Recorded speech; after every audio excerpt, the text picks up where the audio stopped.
less. Well, because than it's 4. 7 and we've got a quorum, so we can call this meeting to order. Welcome, West River Education District meeting. Well, first up is the additions or corrections to the agenda. Does anyone not have one? An agenda or addition or? No, an addition or correction. Our meeting, at the bottom of the agenda, it says that our next meeting is June 15th. And I think almost everybody sitting up here has told me that that's wrong. It's June 17th. My apologies. There's a birthday. The 15th is Saturday, it's graduation for Leland and Gray. We won't be meeting. Are there any other additions or corrections to the agenda? Okay. Members of the public, if you're here to speak on a topic that's on the agenda, we'd ask you to hold your comments to that till that time. If you're here for something else that's not on the agenda, now's your time to raise your issue, ask your question. Anyone? Okay. Anybody have any correspondence? I don't have anything. No? We're on fire. All right. Our first order of business tonight, we have, I'm sorry. Christy Beatty. Christy Beatty. And that's okay. I was like, I know your last name is Beatty. First name went out of my head. Christy Beatty from the Brattleboro Development Credit Corporation, and she's here to essentially update us on something you've been working on for the last year, right? Yeah. So last, September, I was hired to coordinate the Pipelines and Pathways program of things for Windham County. So I have been within all 4 of the Windham County high schools, kind of gathering information, finding out where some needs are with regard to career awareness and career preparedness. And I will say that your school has been the best one. Because really, I don't want to get in trouble with the rest of the schools, but really, it's been wonderful because the guidance department, the administrators, Bill has been fantastic in supporting this. So just to give an update on what we've come to at this point is we've developed a couple of tools, and we have a few events that we've planned to launch in the fall of 2019. So I handed this out to you guys. If anyone else would like this in the audience, I'm happy to give you. If you don't want it, don't take it. But here you go.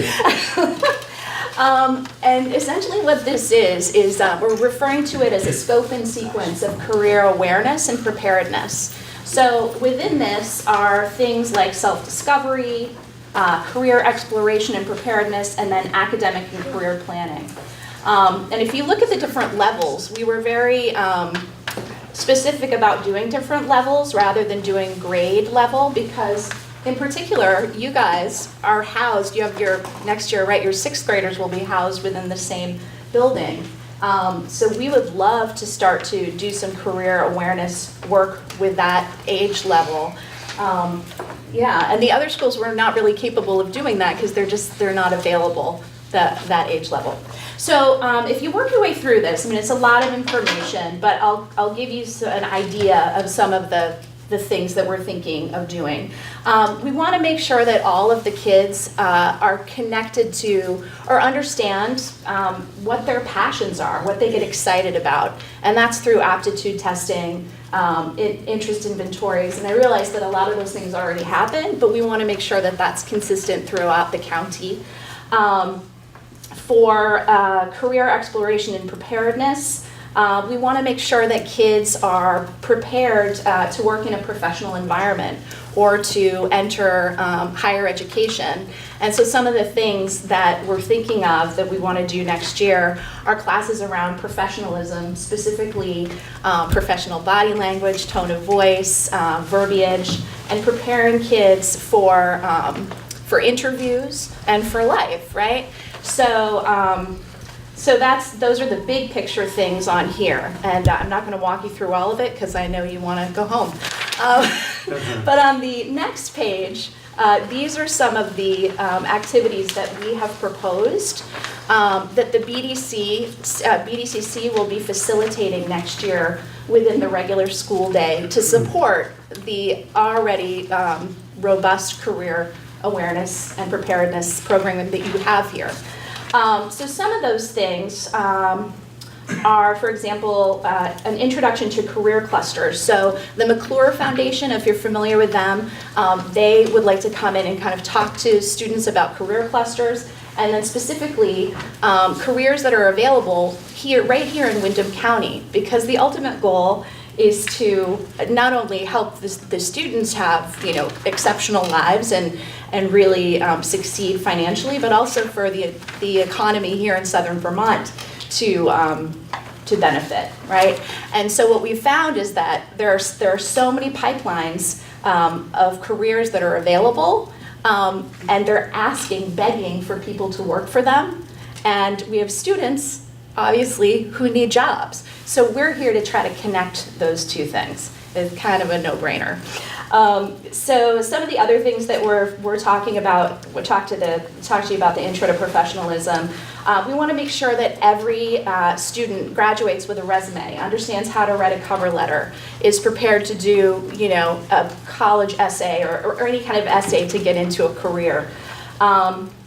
We want to do mock interviews, which is one thing that I'm really excited about. We want to get, and this is for all of you, we want to get volunteers in here from the community, professionals who can come in and interview the students, because it's sort of like a, you know, a simulated environment where they are, they're in a situation where they're a little bit probably freaking out, right, because they don't know you, and they're able to go through a mock interview 1 or 2 times, have it videotaped so that they can reflect upon it and get some feedback from, you know, a career counselor or, you know, a teacher or something like that. So we're really excited about that. We already do something called the Sophomore Summit. I don't know if you're all familiar with that at all. We just finished one up in April, and we had, gosh, I think 15 employers come to SIT campus, and the students signed up for various career clusters that they were interested in, and they got to participate in a couple of workshops or take, you know, tours of CNS and Full Flex. So we're still doing that. And then one of the things that people kind of get excited about is we're hoping to do something that we're referring to right now as essential life skills. So we have identified that with several people that, you know, kids are graduating and they don't know, let's say, how to address an envelope or how to sew a button. Or I know it seems crazy, but it's honest to goodness. You know, really some very specific things, right? So we thought it would be great to have a fair where we brought in, you know, adults in the community and specifically parents, and had them teach these kids, you know, just some of those things that we take for granted as adults. I mean, I always say this. I had a class my senior year, and one of my teachers made me memorize my social security number, and I got to tell you, it was one of the most valuable things that was ever done, right? So those are the types of things that we're trying to do there. So anyway, those are some of the activities. Within this school, which is really exciting, is we want to start to support a job placement sort of office, so that not only are we celebrating the students who are graduating and going on to higher education, but we're celebrating the kids who are, you know, getting a foot in the door with an entry-level position in a career here or elsewhere. And one of the things that we're really excited about is possibly doing a signing day where students and the employers come in and, you know, really celebrate that they got these jobs, because I think a lot of times we celebrate the kids who are, you know, shining and going to that 4-year college and going to Harvard, but, you know, the reality is that the things that the kids are doing as they enter the workforce are just as valuable, and they're probably going to make a lot more money than if they're saddled with debt, right? So these are just some of the things. We're really trying to shift the culture within Windham County around career awareness and preparedness. So what else can I tell you? Yeah, I think that's pretty much it. We do have an interesting thing that we will be doing next year as well, which was your suggestion, to have, to have a couple of representatives of core subjects from each school come together as a Wyndham curriculum development team. And what we will do over the course of next year is work on lesson plans that can be incorporated right into the regular core classes. So, for example, kind of a natural combination would be, resume, cover letter, and essay writing in English class, or learning about cultural competence and why that's important in a diverse workforce in social studies class. So providing the teachers with these lesson plans already created so that the following year we can train people up and then we can start implementing it with the students. So just kind of the whole day then becomes focused on what's your future goal. It doesn't have to, it'll change, it doesn't have to be the same. As a freshman, you're gonna, want to be a social media, famous person. Influencer, yeah, I don't even know anymore. And, by the time you graduate, things are going to change for you, of course. But what's important is that you figure out what you don't want to do, and then hopefully get closer to what you do want to do so that by the time you graduate, you're ready to hit the ground running. Yeah. So, any questions? Yeah. Yes. Emily has a question. Emily has a question. Mike has a question. I didn't have a question. Oh, I thought I saw your hand. I was scratching. So this is really exciting to hear about this. And so a couple of questions. How much are we linking with the Career Center in Brattleboro?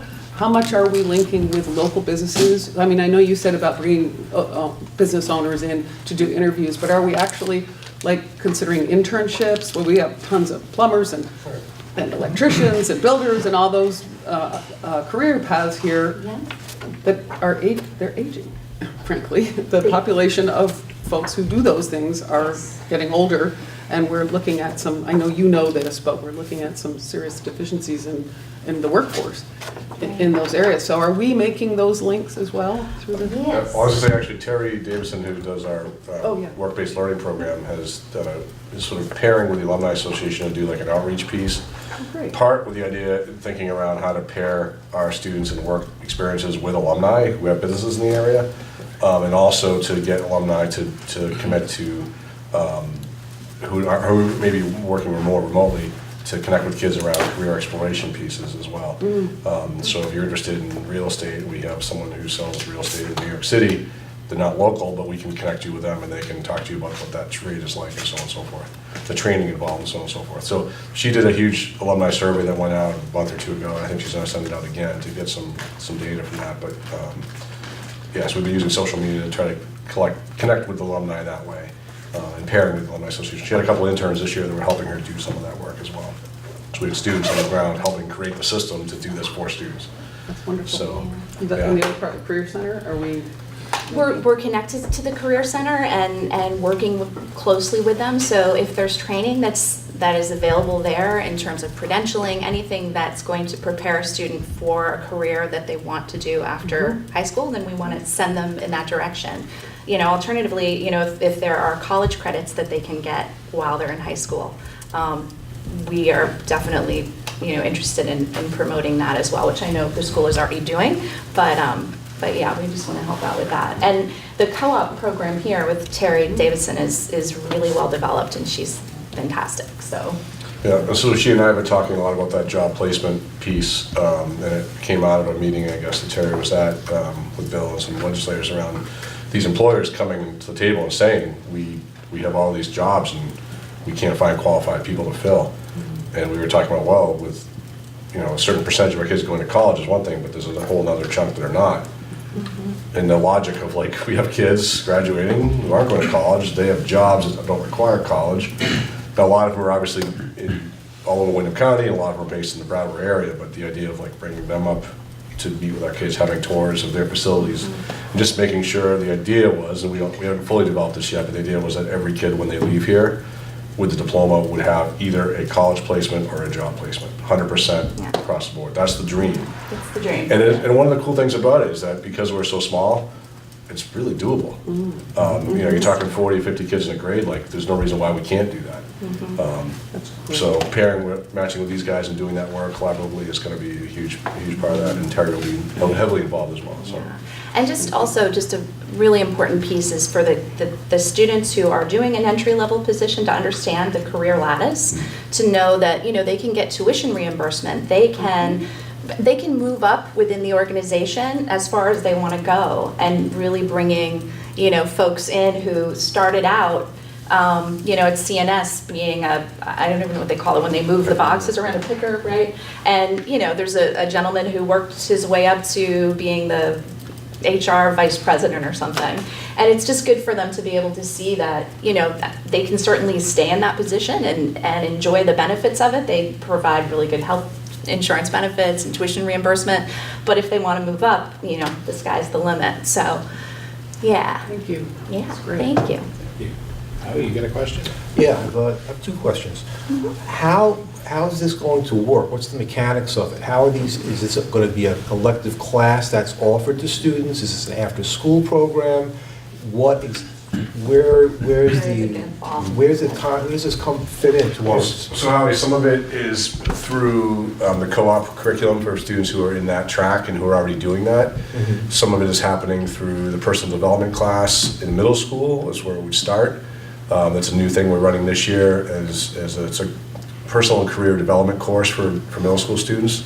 And then I think, as Chrissy said, some of it will be integrated into other courses throughout the way. So the idea is that as a kid, every kid goes through whatever path of courses they take here, would get that full gamut on the way up. So it's just a matter of aligning those things to make sure that every kid has access to the same. Is this an same existing stuff. program that's been done in other schools? Is this something you guys are just figuring out as you go along for us, or is this something that's like being rolled out across the country in other places? There are a lot of models that are working throughout the country. So I've been attending a lot of conferences. I just went to one in Providence, Rhode Island this past week. That's a school that's funded by the Bill and Melinda Gates Foundation. And so really gathering information from all sorts of sources, but then identifying here specifically what's needed, and then, bringing in the knowledge. I've worked in workforce development and education for 10 years. So being able to kind of take that knowledge and bring it into this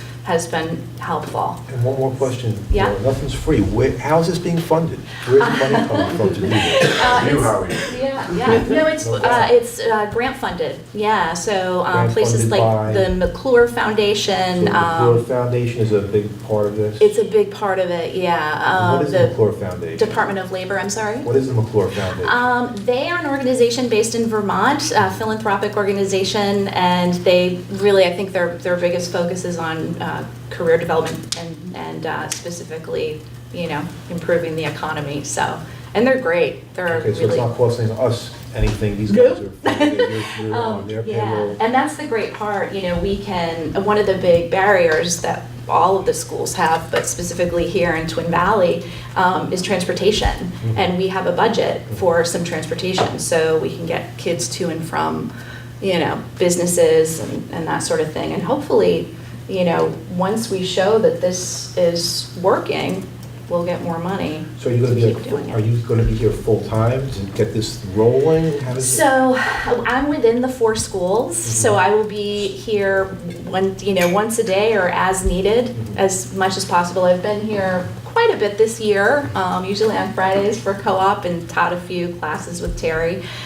So yeah, I think it will be, challenging, but I know that our capacity at BDCC is connected to how much support we get within the school, right? So this school is incredibly open and really excited about making it work. I think that this school, Leland and Gray, will be sort of the flagship, the real, example of what can happen. Because, other schools just, certain people are resistant to change, right? This school is not. It's really open, and we appreciate that so much. So, yeah, I think we can go really far here. Thank you so much, it sounds like an awesome program. Thanks. Yeah, it's exciting. Anita, you have a question? Hi. What about all your little mini Shark Tankers out there who think day and night about venture capital, and they're gonna be the next guy or the next girl on Shark Tank, and I mean, I have nephews that's all they think about, high school kids. They're like, yeah, I'm not going to college, I got an idea. Is there anything that you can speak to that? He's laughing. Yeah. It's true. I have teenagers. So. Yeah, no, I mean, that's yes. I know that this is happening. I think what's interesting is when you can, at the beginning, you can say, great, okay, let's encourage that. Fine, you're really interested in that. But then you have to dig in and say why, right? And find out all the reasons that the kid is interested in it. And it may be fame, it may be money, but there might creativity. But there may be a piece that's creativity, or maybe, you know, they like the, I don't know enough about it because I'm not a millennial, but the video component of it or something, and we can sort of guide them in that direction to say, you know, you really like this, but there's about a 0.0001% chance that you're going to be an influencer. So It ain't zero. so is it? so what else, you know, what else could you do with this? Right. And not to kill people's dreams. I mean, that's not what you want to do, but you know, there's a way to guide them. And I think that's the key, is really the adults communicating with them. I mean, and I think that's what Yeah, needs I mean, we to do happen. that. We do that all the time. I think that the counselors do that a lot with kids, just trying to keep things realistic and thinking about whether it's college choices and making sure you're shooting at the right level, or career, like kids who want to play professional sports. I mean, there's similar kind of like percentage. We still have kids that think they're going to do that, which is great. We want them to have those dreams, but we also want them to have another plan as well. So I think that that's part of the counseling side of like making sure the kids all understand the reality of it and letting them sort of explore that, but also, you know, tethering them a little bit to the real world. But the skills that go into like that development these are all skills that what we call in education now transferable skills that they apply to all different areas. communication skills. Absolutely. So. Very well. And another piece that we would really like to do, and we're working with a couple of the local banks to do this, is really having kids understand what a $28 an hour job looks like, and how that relates to how much rent you're going to pay and how much rent, so that they can have an understanding of the practicality of what they need in order to live in the world. Right? And if it's social media and they think, oh, I'm going to make, $10,000 a month or something, the reality is it's, almost never going to happen. So, kind of saying, well, what kind of lifestyle do you want? Because if you don't have a realistic plan, you're not going to be able to have an apartment or eat. So really breaking down that financial piece is helpful too, which, I think is great. And when you think about, for example, student debt, really helping play that out for kids and say, okay, well, if you take out a $50,000 loan, this is how much it's going to cost per month. So just kind of digging into that a little bit more, because I don't think that really, Yeah. I know it didn't happen for me. Well, they'll know more than their parents do at any rate. Yeah, so anyway. Thank you. All right, thanks, yeah. I just want to say that's awesome. I did something similar at the high school I went to. So we were groomed most of the year. We did resumes and all that kind of stuff. And then at the end of the school year, everybody had to go in for a job interview, and the one that did best got the job for the summer. And that's really great, because Stratton, you can be 14 to scan tickets, but I don't know if anybody knows, they've changed their application process. So you have to do it online, you have to do a resume, a cover letter, and I said, when I was working there, I said, wait a minute, you think these 14, you gotta give them a pass. And they won't do it. They're like, no, a 14-year-old should know how to do a resume and a cover letter. So this is great. Yeah, thanks, thank you. Go ahead. I was just wondering, just so we can put it out there, if there is a business that doesn't currently participate with any of this and might be looking to join, who would they contact? me. Or if it's specific to Leland and Gray, then Terry here at the high school, Yeah. but Christie at the BDCC. Yeah. Yeah, you can just Google us and I'm on my You're on there, okay. emails on there, yeah, so that'd be great. Sounds really exciting. Yeah, I look forward to watching this grow. Yeah, Thank you. well, we'll definitely follow up as things progress, so thank you all so much for having me and thanks for putting me on the top of the list. I'm gonna leave. Thank you. Thank you again. Thank you. All right, next, we have asked and will be getting now an update from Craig on the West River Principals Parent Advisory Councils.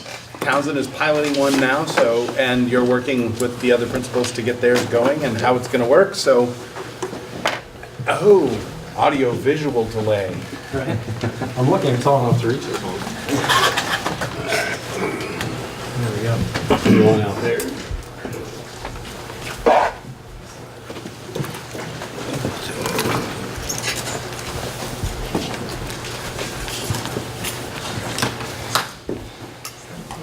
All right.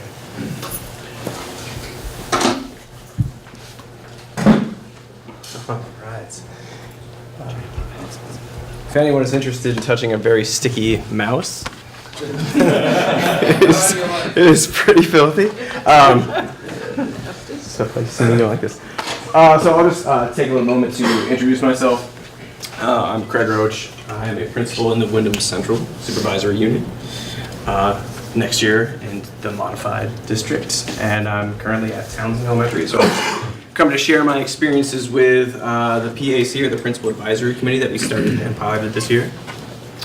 Originally, this came to me from Bill when I was looking for some help on how to sort of assimilate to my community, get some community engagement from businesses, towns, folk, just people who are really interested in what Townsend School has been and what it wants it to be. So Bill forwarded me a memo from the AOE of Vermont that talked about these advisory committees. With the restructuring of this district, it was a perfect opportunity for me personally to get a year in, to get ahead, sort of like get a feel for it instead of going to a new district with a new PAC, with a new council, with new people and new towns. I just wanted to get my feet wet.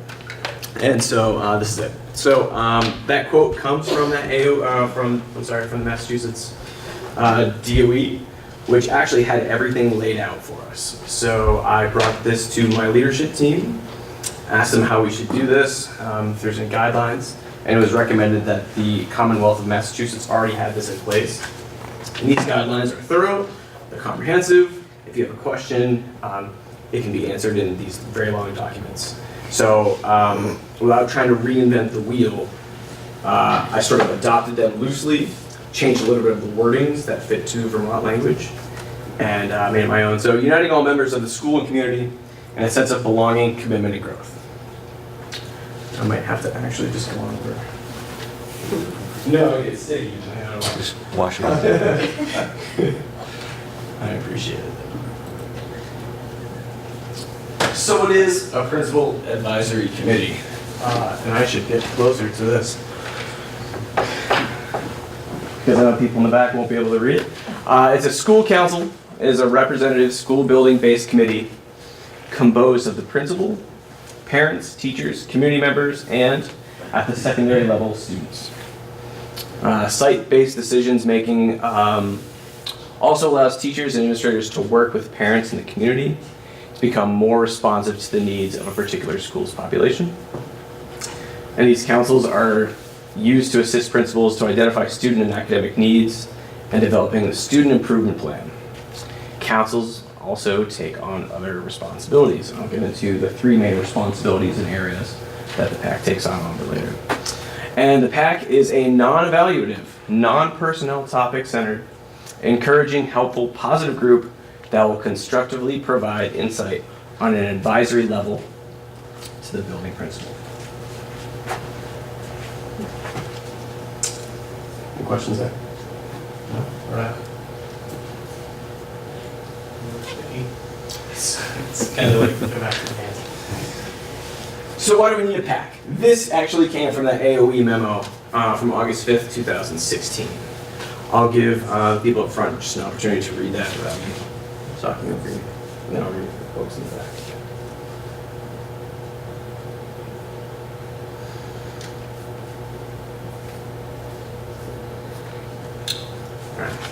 So Act 46 of 2015 provides Vermont school districts a unique opportunity to rethink district governance to ensure that systems are organized to support goals of quality and equity in student learning, and that district resources are used in the most effective way to support those goals.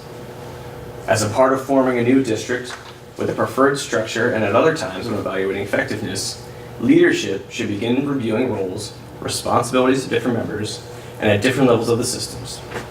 Examples drawn from best practice include, and these came again directly from the AOE memo, provides advice to the principal regarding school policies, suggests, develops, and supports strategies for partnerships within the community, provide advice on ways to improve and maintain positive climate within the school, and serve as a liaison between the community and the schools.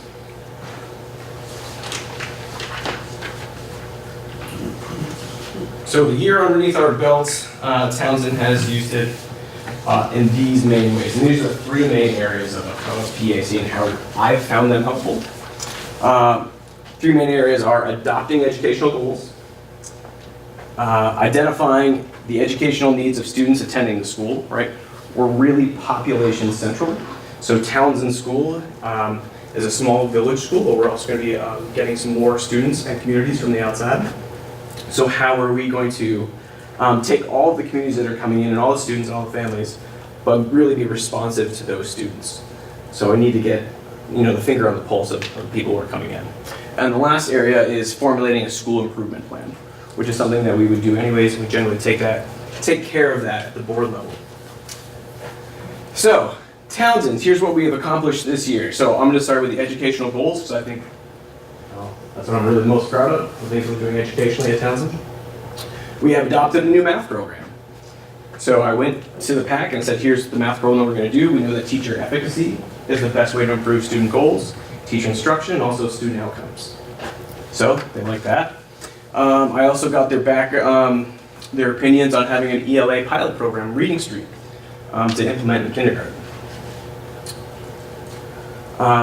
They're also invested in our community STEM days once a month. The whole school comes together, pre-K to 6, and we work on STEM activities. With this, we used to call them community days before I was there, but the way I've implemented STEM into them, they're interested in next year of celebrating Vermont history. Local Vermont history, waterways, some of the bridges, some of the landmarks around town. So they're really invested, and actually they've gone out to sort of gather resources for us for next year. And then the last one, which we just got done in April, was promoting school art in public. They wanted to see more school art. They wanted to see performances. So from that, we reached out to the River Garden and the Newfane Library to display student art. So it was a direct response of what they wanted to do. Identifying educational needs of students. So we were tasked, and one of the first meetings I had was to look at the climate surveys. What did the population of our students say about our school? Then, with that feedback from parents and the community members, how would you like to improve that? What changes would you like to have made? Can I answer any questions about this data? Because you must have questions if something's low or something's really high. Again, art inclusion and promotion. They're also interested in our artists in residency. The last 4 years we have had Troy Wonderly come in. And so they're interested in bringing more artists in. Again, it's a real big push in my school, which I totally love. Fundraising to support more field trips.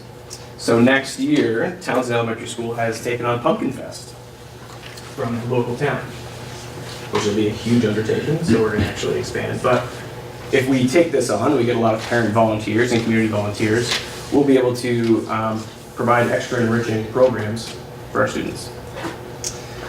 And then the last thing we looked at was the mission and vision statement that Townsend currently has. I've been very, very lucky to walk into Townsend Elementary School and have a veteran staff. I've been there 14, 15 years. And so when I pulled this up at staff meeting, not one of them remembered contributing to it. So that's over 16 years old. So populations have changed, our town has changed, our students have changed, the way that we're teaching has changed. We should be changing our mission and our vision to sort of match what we're doing today. So I did the same thing with the PAC. What do you want to see from the school? How do you feel about it? I know that your child used to go to school here 15 years ago, but we've changed, so let's update this. And then the last area is formulating a school improvement plan. I met with them last week to determine our structure of our class sizes. And so talk about student performance, schedule plan for reducing class size, and then the last is the establishment of a school environment characterized by tolerance and respect for all groups. So based on our climate results. So where are we as far as the district? Here's where we are. So these are our 4 schools that we have in the modified districts. We have Jamaica, Newbrook, Leland and Gray, and Townsend Elementary. And I've ranked them from developing to fully gone. So Jamaica, with new leadership coming soon, we'll help them walk through this process of adopting the PAC and any bylaws that they have, any questions, and we'll walk them through that. Newbrook Elementary has given a presentation. They know that it's coming and the recruitment is happening. It's for folks to be on board. Leland and Gray has an established protocol. Their membership has been determined of how they're going to do that, and they're going to go through a selection process. And then Townsend, we're fully formed membership. And the last thing we're doing is just reflecting on the ways that we can improve this group. So we're fully formed, and it's been really helpful. As an example, Leland and Gray has given us what their PAC will look like for next year, and it looks something like this. There's a middle school parent, there are 2 high school parents, a community member or a business, a middle school teacher, another high school teacher, administrator, a middle school student, because again, one of the bylaws that we had was that student participation was mandatory at secondary level. A high school student, and then there's no active school board members, which is it was not created by us, but to diversify the voices that we have in the room. So in fact, it's generally like 1 calendar year, so you can't serve on multiple boards. Leland and Gray has set out their primary functions, advise administration on school operations programming, provide insight for administration, again, the non-evaluative, non-about staff, specific staff members. And their next steps is to distribute applications, get some interest, talk with the interested stakeholders, and then select the community members to go full force in fall of 2019.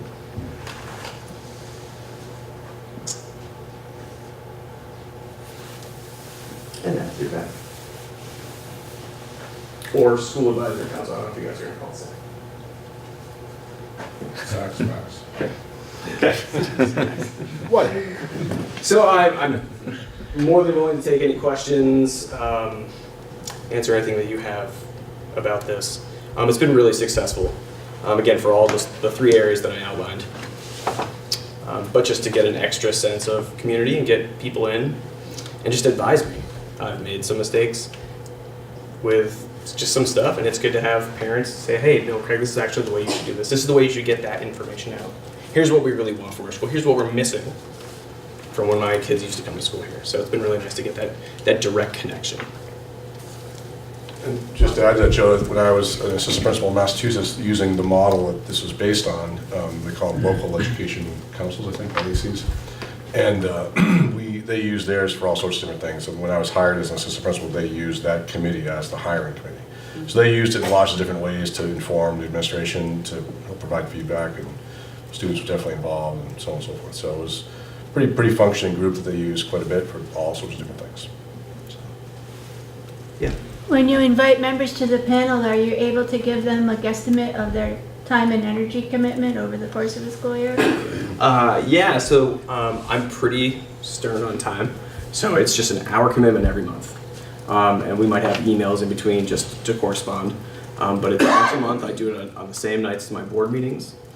And it's an hour long. We have an agenda, we take minutes, we're in and out really quickly, and then we have the other 28, 29, 30 days to sort of work on gathering resources for our community days. And do new members get brought up to speed with some kind of a dossier or briefing, or how do they just like leap in cold and join? You know, that's a really good question. And that's one I actually haven't encountered yet because this is just our first one, and we'll actually have a family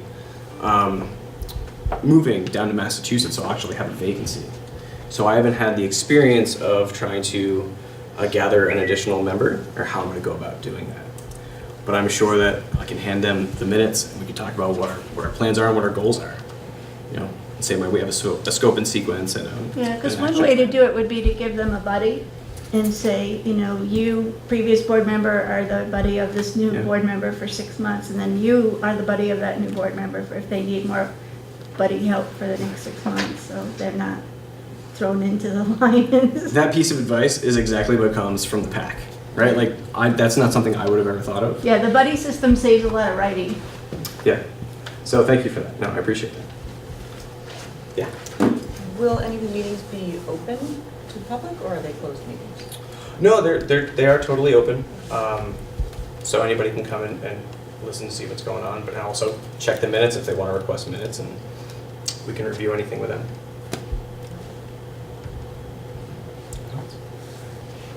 Good. All right, thanks. Thank you, Craig. Thank you. Actually, Joe, I have a question kind of Sure. for you. Is it, for next school year, will we be getting a regular update from these groups? Or will it only go to the principal and then we'll just get updates from the principal? Yeah, the sort of the way it works is that it informs the building administrator, and she can work with that council in any way they want to. And then after that, it just comes up the chain of command of the board like it would anywhere else. The principal would talk to the superintendent, and, you know, we may have a principal come and talk to us about something directly, but they'll probably run it through Bill. Otherwise, it sort of circumvents that. So yeah, it still stays in the existing roles. Thanks. Yes, Bob. I know it's on the agenda, but it's an interesting time to add this. This is the perfect time of year for us to be considering finding students to be engaging in the West River Board for next year. So if you're interested in, I know the board talked about it back in the fall, but if it's something you guys want to pursue, give me some direction on how to do that, and I'd be happy to do that. So if you guys want to discuss it, get back to me in either way, but happy to help out with that. I do believe strongly having some student voice in this board would be good as well. I do too. I think, I know when we discussed it before, there was no like sort of formal written policy. Leland and Gray had just kind of taken it on faith and let them in, and this board was a little less willing to do that, and I don't think we've done the work, but you make a good point, and maybe we can hurry up and get it done, because I think it's important to have a student voice on this. I agree with you. It's important to have a student voice on this board. And following up on that, I agree with that. I think we all agreed with the concept of that, but I'm curious about the timing. You just mentioned that this is a good time of the year. Is it something that, without knowing exactly how that will be structured, do you need to reach out to students this year to say, we're going to be looking at this? Tell me about the The time. reason I mentioned this time of year is we start to collect, like, student council elections happen in the Yeah. spring for the fall. Yeah. So like, as kids start to get interested in like holding office and petitioning for positions, that would be a good time for having to fill out applications or a letter of intent, whatever it is you guys would want. It would line up with that timing is what I was thinking. But certainly, you could wait to develop the policy, and we have the ability to reach out to kids via email anytime, so we could do that during the summer or even in the fall, so. Yeah, I just didn't want, knowing that we're not going to meet again probably until just after graduation. Right, well, there's that, yeah. The timing is important, Yeah. I guess, so. Yes, thank you. Anybody else? We agree. Were we, at one point, if I'm remembering correctly, we were looking for a precedent of some sort, or gonna speak to a lawyer about what was, because there was voting questions? I'm wondering what our process is for coming to a conclusion on how that'll look. Well, there is, other than the student member on the State Board of Education, there's no voting student members. And I know when we had student members on the Leland Grade Board, they did not have a vote. They attended meetings, they were included in everything except executive session. And they certainly had a voice. You know, we listened to them, and, you know, that one member particularly changed a budget item based on his input.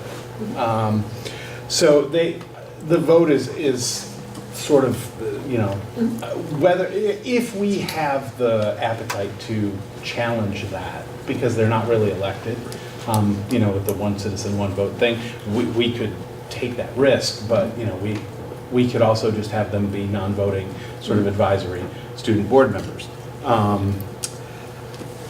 There is model policy out there from VSBA about what happens, and there are boards all over the country that have student board reps, and there's policy there we could find too. So we just need to have the discussion. Yeah, I mean, and Honestly. depending on what we wanted to do, we could, you know, have a quick discuss. We could have a discussion tonight. Like Emily said, I remember this board basically being in favor of a student board member or two, and we could say we're willing to take 2 student board members. Let Bob go out and tell them that you would be a student board member starting in the fall, and then we could put the policy in place over the summer. And so by the time we actually had students attending the meeting, we would have the student board member policy in place. That's the solution I sort of came up with listening to his timeline going. If we want to get it in place, we could do that. I move we do. Agreed.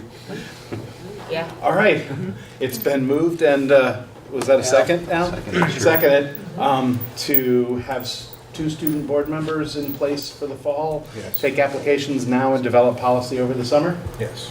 Okay? So before you, just a quick discussion on my, just getting applications, letters to you guys, am I reviewing them and whittling them down? How do you want that done? I'd And say then have part of your policy anybody, development, I can select them. they had to write a letter to us, and then, Could they be elected? we Can ended we up get a having short the list? recommendation from Bob, and we agreed to that, I think. Bob, can they be agreed to elected? that. What's that? Can they be elected? Don't you have student government You know, elections? I just opened, there's a 25-page guide to student voice and education governance on the VSBA website. I just opened the PDF. Obviously, I'm not reading the entire thing right now, but I can go through that and maybe email back with Joe around what the best practice might be based on that. Okay. Because there is guidance there's a whole pamphlet about it, so it'd be good maybe for me to read through that and then provide you guys with some guidance. Yeah, I'd really like to have it on the agenda for For warning. full, warning and conversation. Before you guys kind of make a permanent kind of decision. Can't take action if it's not on the agenda. All right, I'll withdraw. Not legal. I mean, we'll get you all the info. And I We can understand what still- Bob's. I can prepare something for you guys that's a one-pager that would give you some guidance on how it should go based on VSBA recommendations. And we could probably have you working behind the scenes now while it's the right time to get interest. these people Sure. going, and warn it for the June meeting, discuss it, make the motion, and put it in place. That was my Alright. intention. Yeah, Okay. okay. Rick, you had a hand? Has the motion been withdrawn? Yes. Then I have nothing to say. Then you withdraw your hand too. All right, so that'll be on the June agenda. Got it. But I think we know sort of how that's going to play out, or at least we think. Okay, anything else on the PACs or SACs or whatever you want to call them?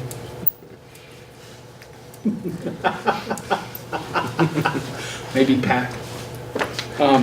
So the next thing on the agenda is the West River Principals Professional Development Days. The professional development schedule differs building to building now, and you wanted to. Yeah. Bill so was going to talk to us about This making it year, uniform. Leland and Gray and Townsend worked in coordination to have 6 half-days a year to have professional development for building-based building of capacity.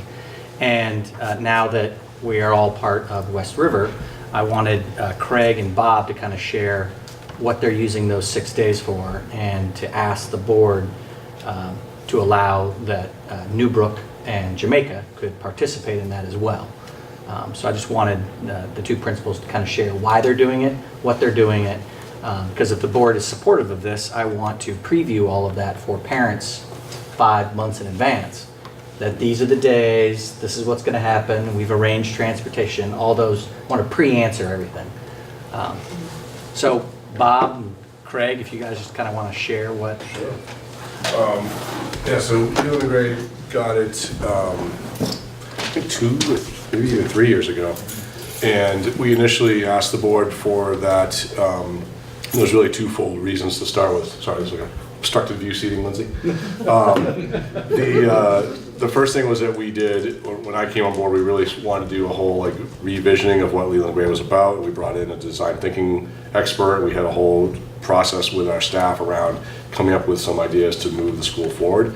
So we used those half days for a lot of that work in my first year. From there, we started working on the PBGRs, the proficiency-based graduation requirements, where teachers are working. Sometimes we brought in trainers, sometimes they work just as a department with resources, but the idea was that they're working on aligning their curriculum with the standards so that we can have proficiencies chosen to determine graduation, and have it aligned all the way down to the assessments and lesson planning level in the individual classrooms.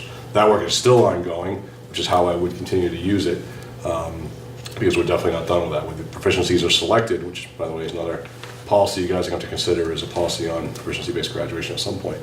But as far as the specifics of how that shakes out into a classroom or at the course level, those things still are in the works. And as you know, with a small school, some of the departments are one person.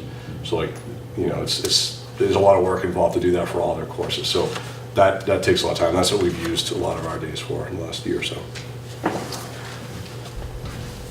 Yeah, I went to my board just about midway through, just after the midway point last year, to seek for some professional development help.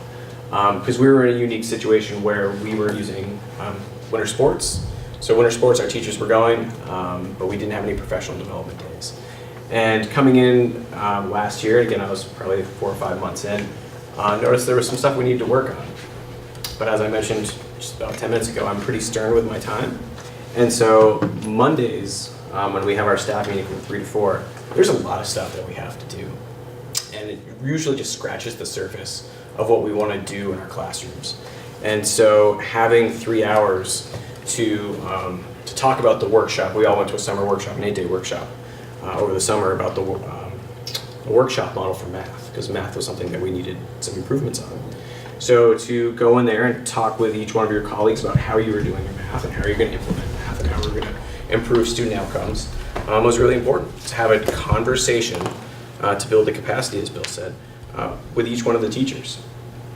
Teacher efficacy is same language, same program, has the greatest results by far.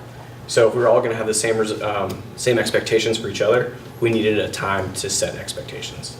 And so that's what I've been using as far as like professional development time, is to really improve the instruction that we have at school.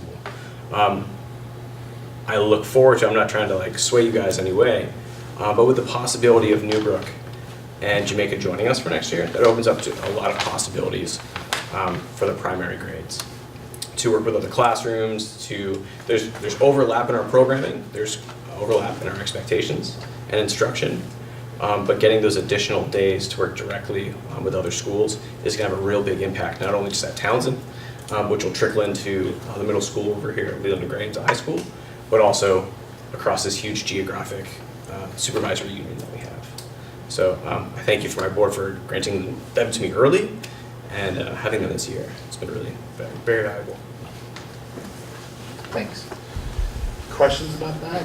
Bill, you want to add something to it? No, it's just I wanted you guys to hear kind of how those days are being invested. And Mr. Tabachnik could not be here tonight, but he's in very much support of being able to have, what we're looking for is 6 half days. We try to stay away from December, January, February. And so it's one day, it's a Wednesday in September, a Wednesday in October, a Wednesday in November, and then on the back end, the same thing in March, April, and May. I think the value is there. It's critical that we let people know far, far in advance. We've already arranged transportation so that we can make those things happen. It's a very common practice across Vermont, and I think it's shown to be very valuable. But I would encourage the board to consider this strongly. I'm just wondering if this is adding 3 days then to No. the calendar year, or it's within That that? was my Oh. question. I don't- No. It's just a half day. It's a half Okay. day. So it's like winter sports. Okay, you have So questions? we did it this year, half days. at Yes. Leland and Greg. Did we have 6? We've done it 3. Yes. Oh, well, I know, we've done it more, but I'm We saying. planned 6. We've always planned 6, okay. Yes, And Townsend had 6 as well? that's correct. Great, thank you. On the same day. Okay. Yep. Howie? What about Jamaica? Is Jamaica's principal going to be full-time next year? Half-time. So with a half-time principal, they still get 6 half-day professional rule? Absolutely, yeah. So the scheduling of that person will be under my auspices. And So we don't know that? if the board commits Do to we have a this. person for this position yet? We do not have a person for that position yet. Okay, so the half-time principal's position in Jamaica is open at this point? No, we've closed the applications and we are currently interviewing, So who's interviewing? the interview committee. And I will be coming and making a recommendation to you guys as a board. Who's on the interview committee? The 3 teachers at Jamaica, Mr. Roach, Mr. Tomachnik, the 2 other elementary principals, a parent from Jamaica, and myself.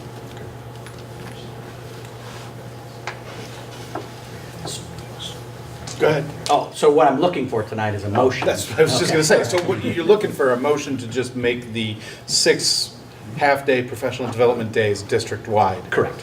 for the coming school year? That is correct. Is there going to be an additional cost for this? There's no additional cost. That's other- what I like to hear. I'll make that motion. Good man. All right. Second. All right.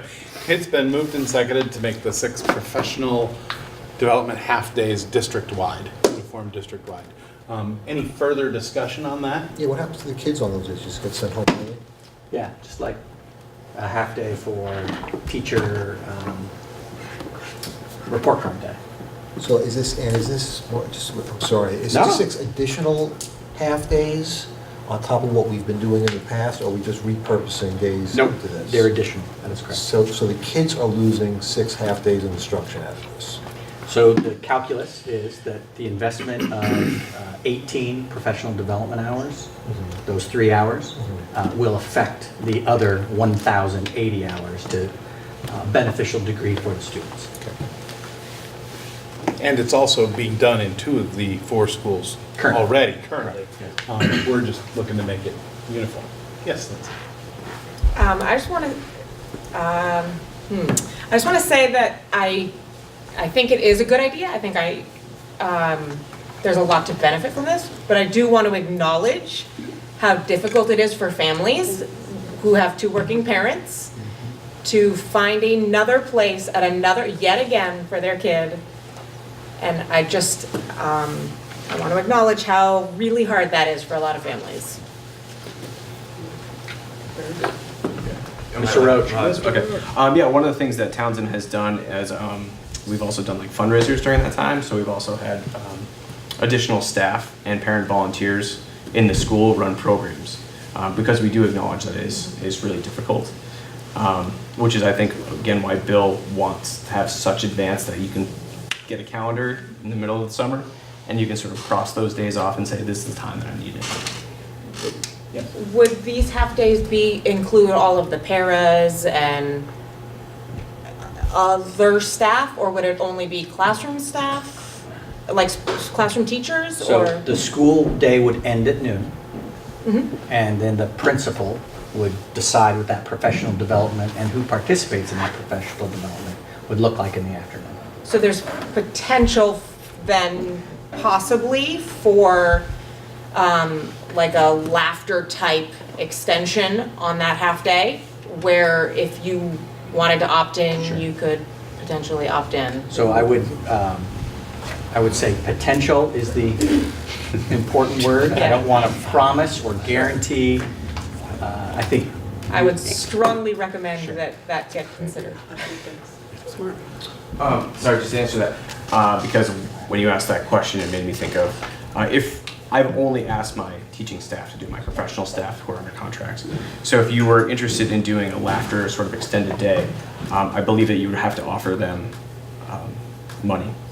So while we're not trying to increase anything to the budget, but it would be spent there anyways, but they would be looking for some sort of compensation if we were going to ask them to stay. Which they might want because they're like, hey man, I guess he wants to have a day. Right, they just want to have a day. Yeah. Yeah, but sometimes if you're a Right. special education parent and you're only working Exactly. half day, Yeah. that might be a good time to Exactly. get some Right. training for The that. people that wouldn't necessarily have made Yeah. that particular day may be available and able to continue their half-day pay. Sure. I just want to be clear. Yep. Those are all potential possibilities. But it's a half day, 6 half days. I don't want to, Okay. I shoot for the stars, but just want to have the floor down. All right, anything else? More questions? Ready to vote? Before, just to Sure. say, that maybe because of this, I think it's a really worthy conversation. Maybe we can have an update later or further conversation next fall and put it on the agenda again so we get an update on what we may be able to do, because I absolutely agree with Lindsay. I think this is, a challenge and a burden for families, and we want to make sure that we're accommodating them the best way we can. And by having the vote today, I think is the first step, so that the planning is. Right, so there's a In lot of place. lead time for parents and faculty. Yep. building administrators. Okay. I have the note, it'll be there. Okay, ready to vote? All in favor of making the 6 half-day professional development days district-wide, please say aye. Aye. Opposed? Nay. Abstentions? The ayes have it. Motion passes. Okay. How's the concert? Excellent. Wonderful concert at DBS. Thanks, guys. Thank you, guys. Next item on the agenda is the West River Board Communication Plan for the upcoming vote on June 11th. We have some documents and some drafts here. We have a number of questions that the board had asked that Bill has done the research on and provided us with answers. Also, I assume this is, the members of the public are here for this. Just remember, if you speak, please identify yourself, name and town for the viewing public. So maybe we want to start with Anita, since sure. I asked her to kind of come prepared tonight to talk a little bit about some possibilities for outreach communications. And then I can follow up with the financial stuff that you guys all asked for, and I can go into that. Does that work? makes sense. Okay. Anita. Hi. Hi. So, thanks for having me over. On the table is a draft of another mailer, front and back, inside out, and a draft of a proposed public service announcement if you want to grab a copy or pass a copy along. So the idea to communicate effectively about the June 11th vote on Articles 1 and 2 regarding the Wyndham School and the district. The mailer seems to have been very successful the last time, so I, at Bill's suggestion, just came up with a draft of another one. The mailer is a little bit pricey, and on the financials that Bill put down, I forgot to add like 50 cents for me too, so that's not exactly included in there. But the mailer last time came to about $1,800, including the printing and the postage. But what I liked about it is that you were reaching directly into the households that need to vote, as opposed to the paper where you're reaching 10 or 15,000 other people who don't need to vote. It's good to have things in the paper. The papers have been really good about printing stuff. Last time the Commons News in particular did a full blocked out color column for you. And so I hope I can count on them to do that again. They like to get stuff like you see in this public service announcement, pretty pre-packaged so that they don't have to do a whole lot with it. My other suggestion is already in effect, which is the sidewalk sandwich board signs. If anybody knows of any or can get those out, those seem to be effective. The other thing that was extremely effective were short blurbs based on this information that you have that was sent to the schools and the town clerks, some of which posted it on their websites immediately. and then it got circulated through other things, through Facebook and whatever, Front Porch Forum, so those things were affected. So my plan, recommendation would be to do all of that, and if you still feel one more little push directly into the community is necessary, I believe the WCSU can do a robotext. A couple people mentioned that that was also very effective. So that's my idea.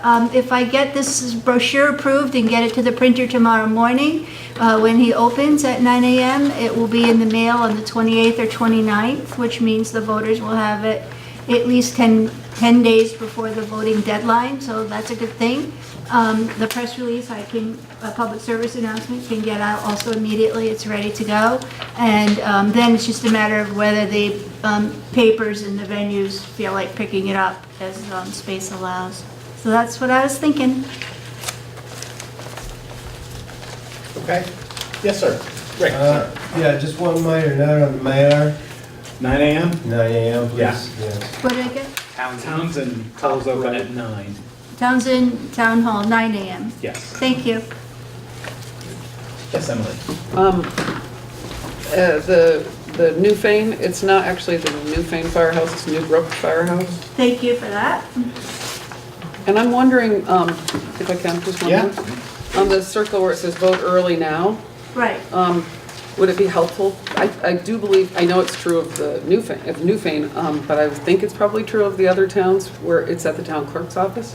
Yes, right here it says early and absentee voting now at town offices. Oh, it's on the other page. Yeah, it's Okay, on that got it. other flop, on the other inside flop, but I can add it to that. I just wondered whether it would be helpful because Yeah, I'll put it in in that both circle. places. I'll put it in both places. Thank you That'd be for great. that. Thanks. Trish, then Howie. Sort of a logistical maybe question. I loved all of the push and all the outreach from last time, and I did get the texts and the calls, but I never got a mailer. And I know other people have said they didn't get a mailer either. So I'm wondering where that disconnect may. Well, we use the voter lists and that were provided to us by each of the town clerks.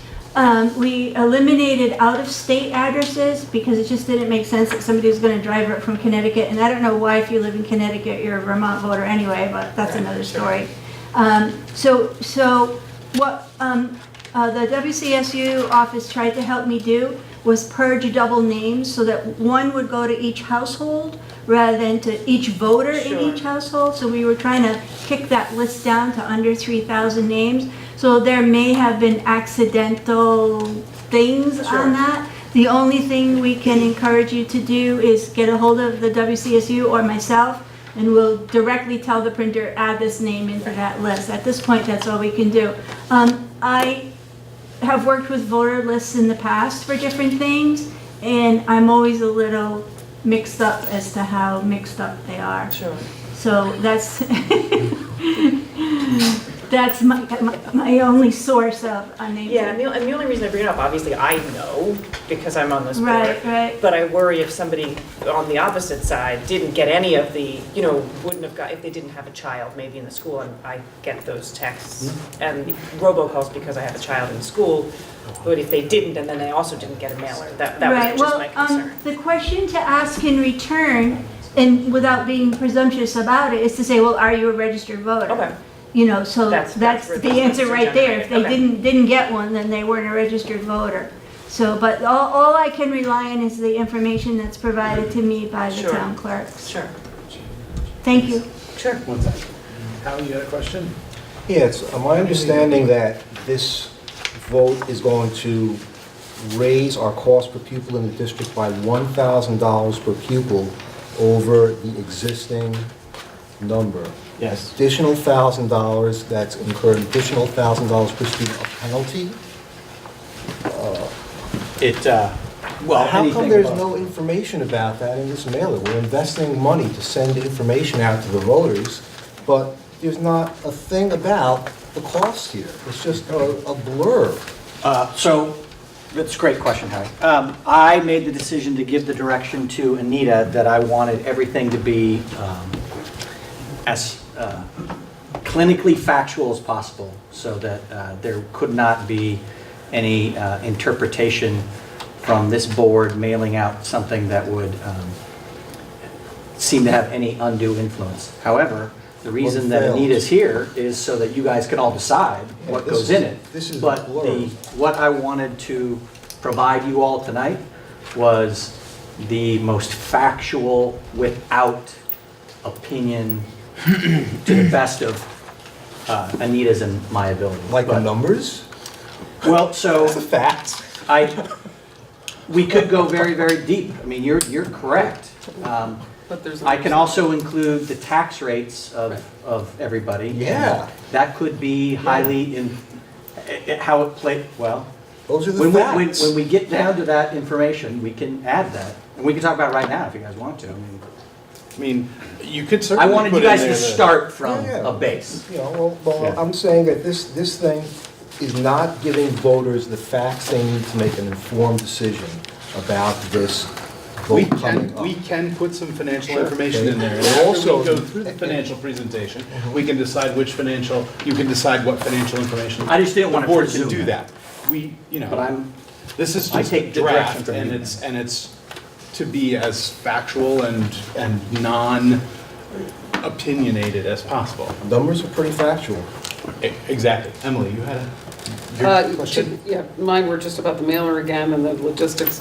Did we have a lot of bump backs, on the last The one? return address was the WCSU office, and I asked Bill, and he said they didn't get any directly back to their office. But on the other hand, because it was mailed out on a bulk mailing permit, it may have so just it may gone not. into dead mail, and I would have no way of knowing that. There's no way for me to know what was considered undeliverable.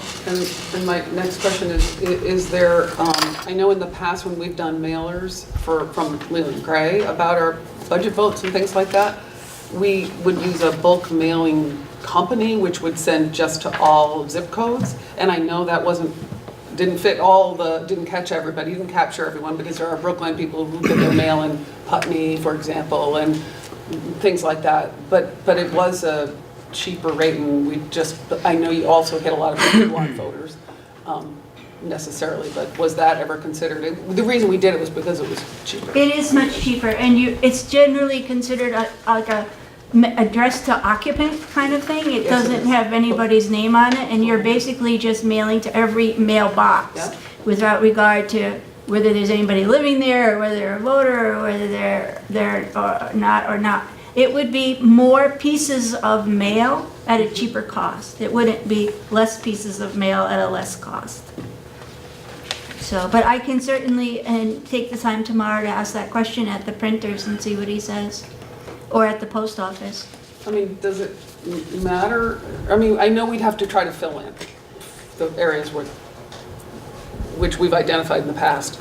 South Newfane had them, I know Brookline had them, but regardless, is it better to have it go to names, or is it just better does it matter? That's what I'm asking. My experience is I open mail with my name on it. I don't open mail that's just addressed to occupant. And since you had such good success the last time, my theory is don't mess with it. It worked. And That's what I was trying to hear. and that's kind of my feeling at this point. But in the future, if this turns out to be successful, that might be something we could look at. I know in other towns, the town has a bulk mailing permit, and you're allowed to use their bulk mailing permit and do the per postal box, per postal patron mailings, but we didn't really investigate that this time. And if I could just make another comment, one of the things about designing this piece was to make it so people would sit down and read it and feel invited to the informational meetings where all of that budget stuff and financial stuff can be shared. I was given this piece of paper. I studied it very carefully. I made circles all over it. I wrote questions. What does this mean? What does that mean? And there was nothing on these pages that I could translate into 14-point font that people could read in 5 or 6 minutes or less and know that they would be confident that they were actually going to read it. So that is the challenge. And the same goes with a press release. If I send out a press release that's full of numbers, it's going to end up in the trash. And so that, I wanted to create an invitation to come to the meeting, an invitation to vote. and kind of put the burden on people to figure out the numbers by coming to the meeting or asking questions at their school. And I struggle with this stuff. I'm not a numbers person, so this is really hard for me. But I totally take your point. Okay. Crystal, you had a question? I've had a lot of people ask me the June 6th meeting. It says it's at Leland and Gray. Is it in the library? Is it where? I can add that, thank you. I just, Sure. I'm like, oh. I'll add that, thank you. Okay. Yeah. And isn't this informational meeting going to cover the cost for the pupil, the taxes, and that kind of stuff? We'll have, Is it? I mean, we have that available tonight, and yes, we'll have it at that meeting too, and we can, and there may be questions that are financial or budgetary that we don't necessarily, that we wouldn't know that people wanted that answer, so we would get it to them. Hopefully we would be able to answer those questions at that meeting, yeah. Okay. That's the goal. Lindsay, you had a question, and then in the back? I just was wondering if it's worth putting a little bullet on here somewhere about the meeting being televised. If you can't show up to the meeting, you can still watch the meeting and get the information?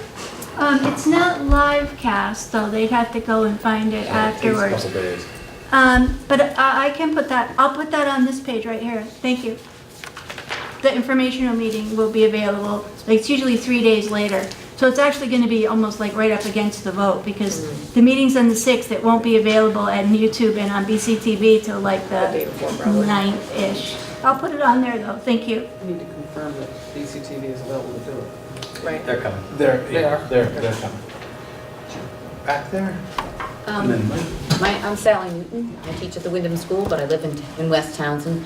And I'm just wondering about whether having that information about the fact that it's going to increase taxes might cause more people to come, because money often speaks to people. And I'm just wondering if that might be important to include for that reason.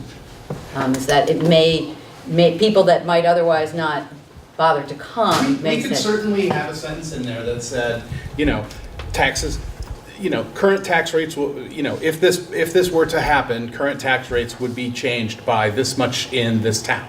And we could list the 5 towns, because some of them don't change at all. And so it wouldn't be horrible to add one sentence that just says, this is how the tax rate in your town is affected, and list the 5 towns and what happens to the tax rate. We haven't gotten to that part yet, but that's certainly something we could add if we start adding financial stuff. Mike, you had a question. Yeah, and so I know that this is a contentious issue and there's people on both sides of it. But I am wondering, this makes it sound almost pro-Wyndham in a way. And I almost think that, if we're just sticking to be factual, it might want to say something like, put in a sentence or extend a sentence to say, that how Wyndham voted when they voted on this issue. And I know that's not everybody in Wyndham, but I do know, they might not agree, but Wyndham overwhelmingly voted to not join us. And yeah, that'll be talked about at the meeting, but this is going into people's homes. And so if you read this, you get a perception like, wow, I'm actually helping Wyndham. And you are helping some students in Wyndham, like Crystal's daughter who wants to come here. But there are other students who, they might not want that. And this just looks one-sided, is all I'm saying.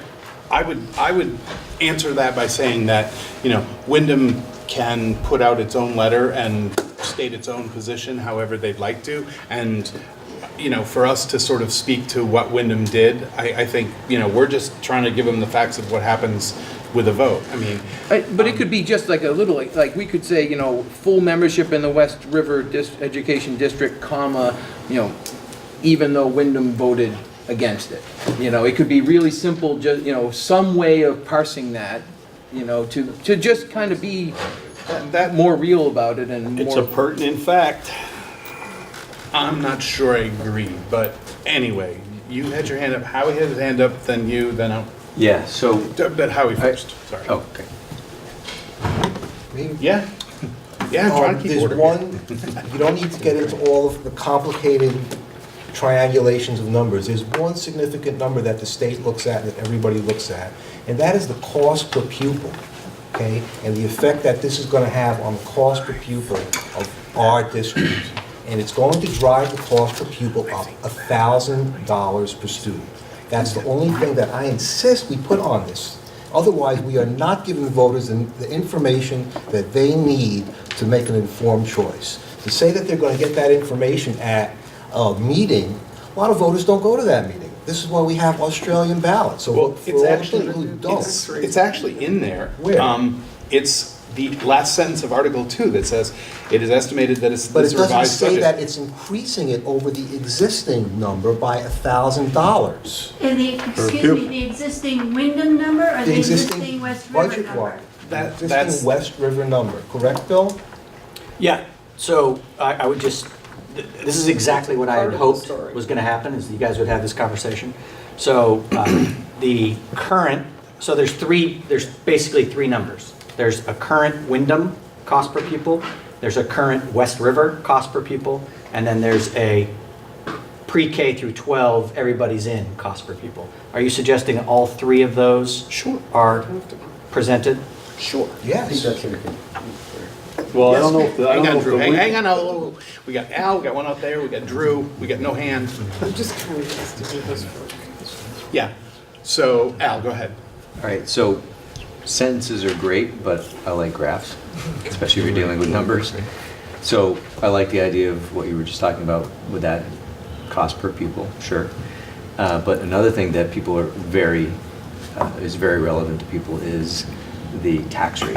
So yes, let's show the tax rate with Wyndham, tax rate without Wyndham. And the delta. If we make the, yeah.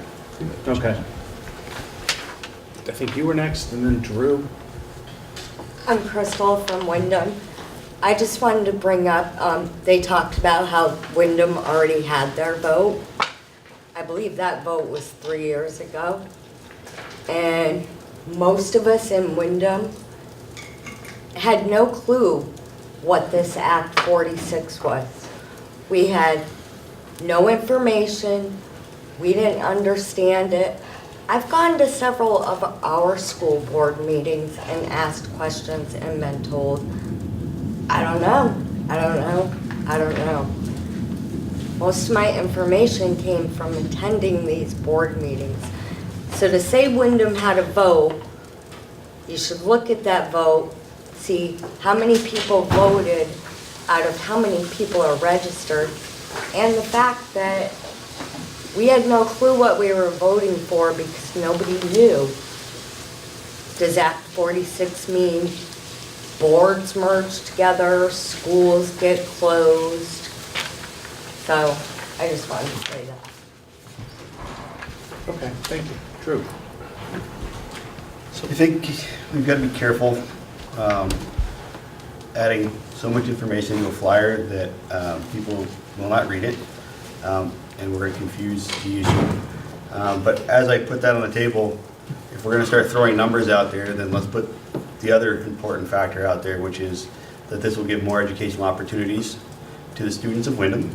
This will give the parents school choice so that they can send their kids to whatever elementary school best fits them. And let's put all the reasons why this merged district exists on the flyer. If we're going to get it down to dollars and cents, then let's put on there the educational opportunities that even Howie said last meeting. If we offered school choice, the kids would choice out. Well, let's put that on there. Because this is important. This is important for educational opportunities to kids in Wyndham. It's not just a tax rate, it's not just $1,000, and I would like to get into the financial discussion because I don't know where that number is coming from. Because I think there's more to it than just a simple round number, and I haven't seen this part of the presentation yet, so I'd like to kind of move to that so we can have it. Haven't happened. Well, that's good. So we should have that so we can have real numbers to discuss. So maybe we should be But discussing this after we have our numbers discussion. Okay, well, let's,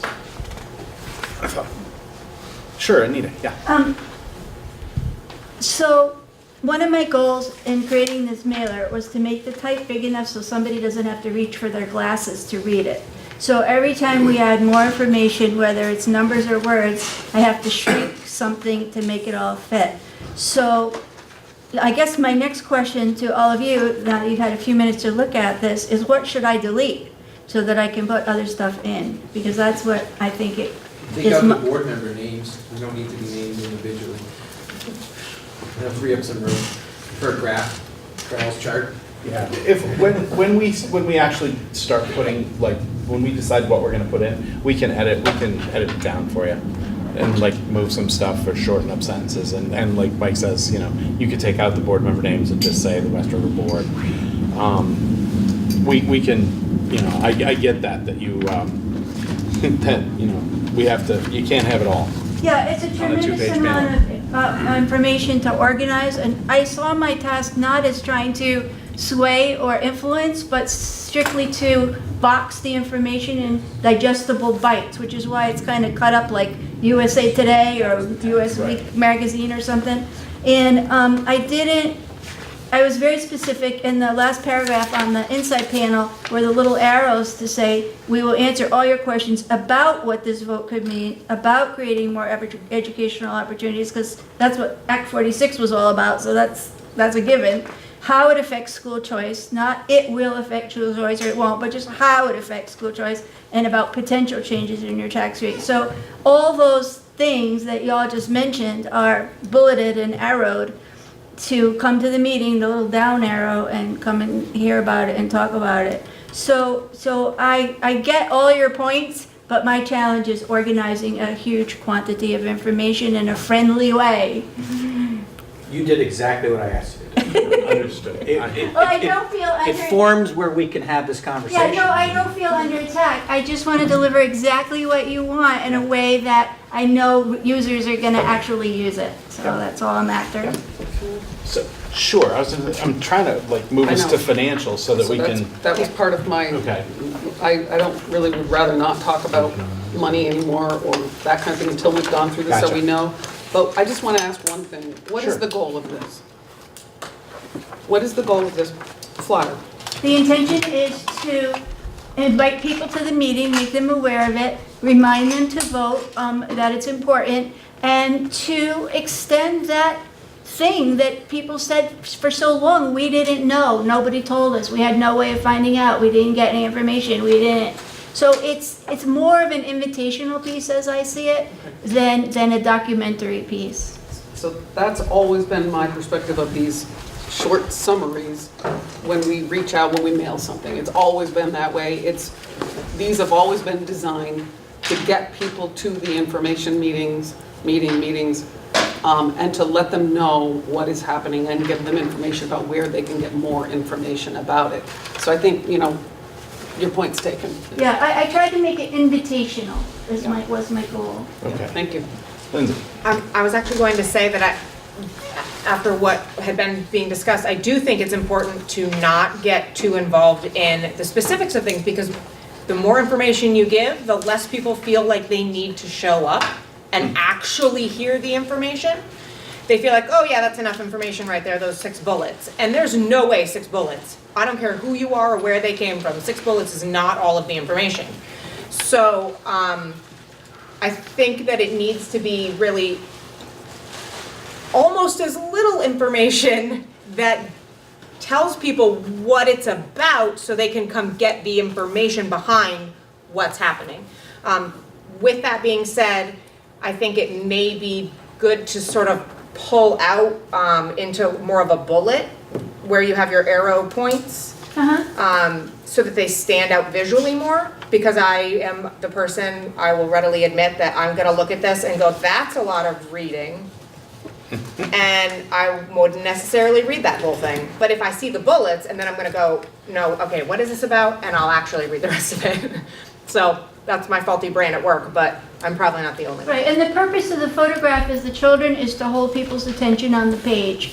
Other than that, it just looks like a gray page in front of people, and it's the same photo that's on the outside. So it's only to focus attention on that page. Oh, do I know those kids? What are they writing? Now I might as well read. Maybe there's something in here about what they're doing. So it's just a device. Okay. You, sir. This doesn't have to do with dollars and cents, it's about the education for the kids, at least what I'm trying to say. I found out today that Wyndham has belonged to the supervisory district at Leland Gray. I think this is their 50th anniversary. I'm not aware personally, and I asked our local legislator today if she was aware of any real big bumps in the road that we've had in that association. She assured me that she couldn't think of anything. I think as a community, we owe it to ourselves as Wyndham residents, whether we have children in the school system or not. I think if we're paying taxes to educate our kids, we should try to spend our dollars wisely. And I think the only way that we're going to get to that point is through this consolidation process. And everybody I talk to, I communicate that. And I try to educate them as strongly and openly as I can about Act 46. I followed it from Act 60 to 68 to 46. And the bottom line on that, and keep it in mind when you cast your ballots, is to provide the best possible education for every student within your jurisdiction. I think that is what's happening here. I encourage it, I support it, and I will vote for it, and I hope every town votes to keep Wyndham in the process. Thank you. Al? I don't know how to follow that one. That was We could just go to the financial discussion. I know. I'm like, oh, I'm going to go to numbers. But no, I completely agree with you, Lindsay. You don't want to overwhelm people in here, and it is, as you say, trying to gather people into the meeting, to the informational meeting. But the reality is everybody going to show up? No. Can we get just enough in there to kind of give them the highlights? I'm not saying half of this should be all financial gibberish or whatever, but just a couple key points that people might want to know. Okay.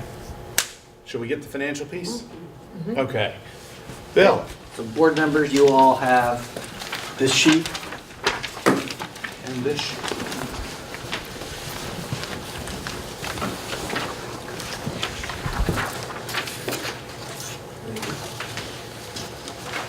All right, so basically,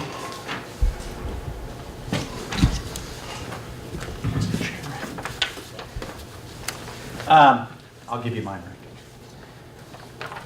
right. If you look in the top right-hand corner, I have two. okay, where it says comparison, I think going back to the point about equalized pupils. Time out. You mean left? Right. Top right here? Top, What? Sorry. right here. Oh, that's Middle. not the top. The middle, middle right. Okay. Middle right. Where it says You can't even look from top to middle. Comparison.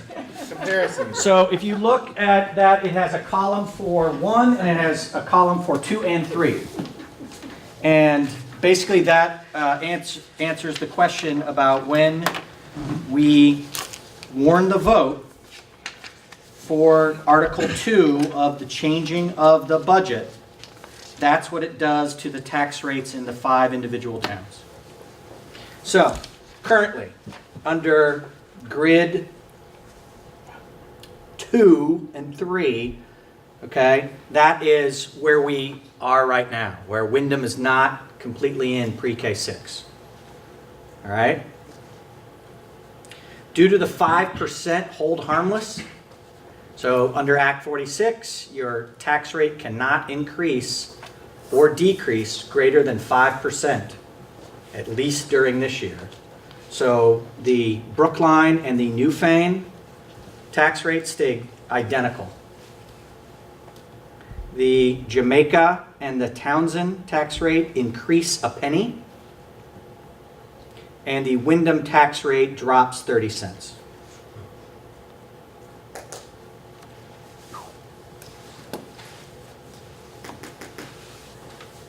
If Wyndham is voted in, they drop their tax rate by 30 cents. So this is where it gets confusing, right? Because it's spread out. Because it's pre-K through 12. But then there's an additional vote that would have to occur in the future about whether Wyndham will be allowed to leave 7 through 12, which is a different scenario. And you can see that as grid 2.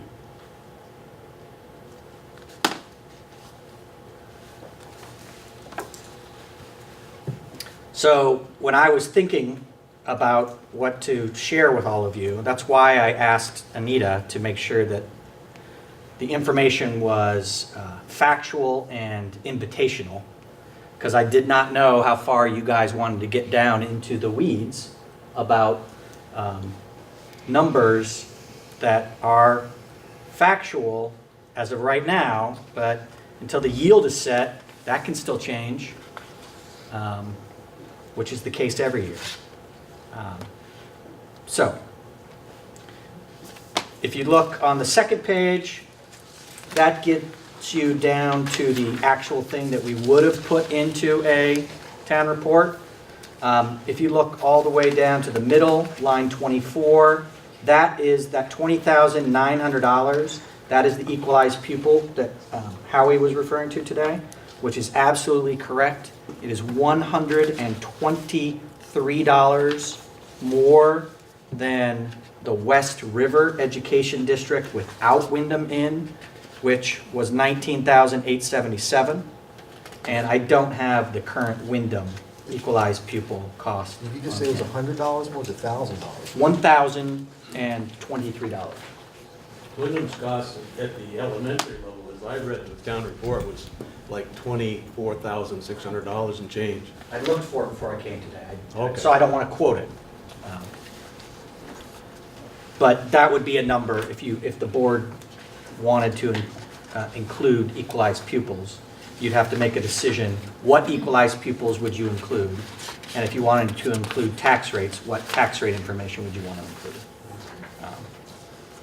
I didn't want to presuppose any of that. I just wanted to have Anita share communication out and then provide this information to you.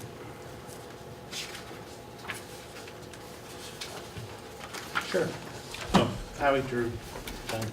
I'd like to I'd like to move that we withdraw this vote, withdraw the warning for the vote, and cancel it based on the information that we received from Bill and response in our community. So that's my move. I'd like to move that we cancel this vote to accept Wyndham. Is there a second to that motion? I'll second that motion. Any discussion? Point of order. Yeah. Sure. It's not on the agenda. This wasn't a warned vote. True enough. You know, we couldn't have the motion to put the board members on. It's not something that we put on there. We're just discussing the communication plan. I think that probably is out of order. Can I speak to it? Help me, I didn't even bring my Roberts. It's my ruling, right? It's your ruling. Can the public comment on that motion? Well, I made the motion, I should be able to speak to it first. But that's only if you're going to call the motion in order. Yeah, I'm trying to decide if the motion is in order or not. Neither of you guys brought your books.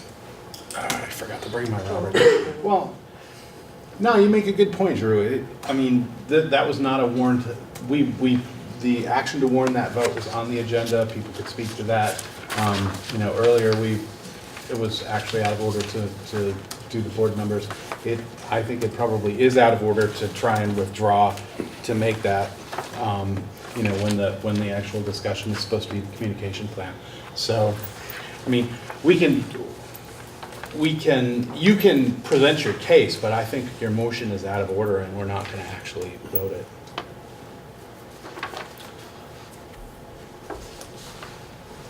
The reason I want to withdraw this vote is that we're setting ourselves up for some huge liability here. This warning is weak. It's deceptive. People in Wyndham have already spoke to the Attorney General about the vote. This vote is going to be contested. Wyndham is engaging an attorney to enjoin it. We're setting ourselves up for a lot of liability here. Do we have a legal reserve to defend this?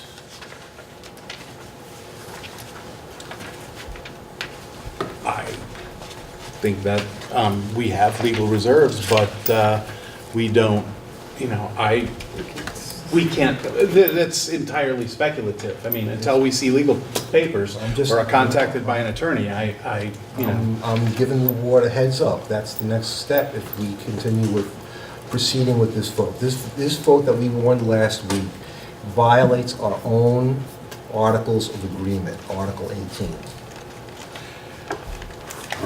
Well, we'll wait and see. You wanted to speak to this too, sir? I strongly object to that motion myself as a Wyndham taxpayer and what's best for our kids up there. I had kids grow up and they're 50 and 47 now. They did fine coming up through the West Valley River school system. I have all the confidence in the world in this board, this school, this facility, and I strongly object to that motion. Okay. Well, since I rolled it out of order, we're not going to vote on it, and we can deal with what comes of that later. Back to the financial discussions. Did anybody have questions about the information that Bill gave us? There was, yes, Drew. So the tax rates that are here, is that over the projected this year's budget? Or is that over last year? So the increase is, so I'm looking specifically at Wyndham. Is that 30 cents from where it is with Wyndham's current budget that they approved? Or is that 30 cents based on last year's tax rate? It's the budget that was approved at town meeting in the town of Wyndham. Thank you.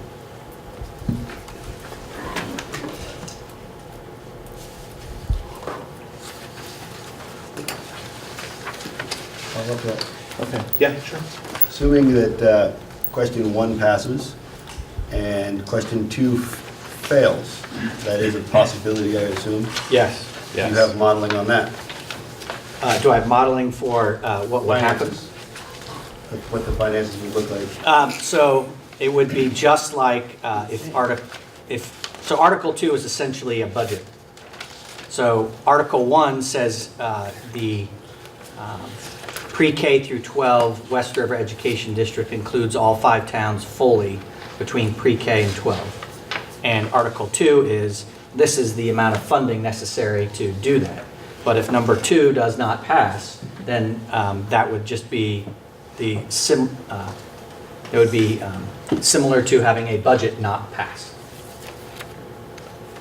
And so it would be incumbent on this board to then put forward another article of a budget and have another budget information meeting to explain that budget, yes. And if that budget doesn't pass? Actually, Lindsay had her hand up, and then we can go to you. You keep going. Well, you should. So if it were to not pass, and if Article 1 did pass, Article 2 did not, and then we were to go back through and present another budget. Yes.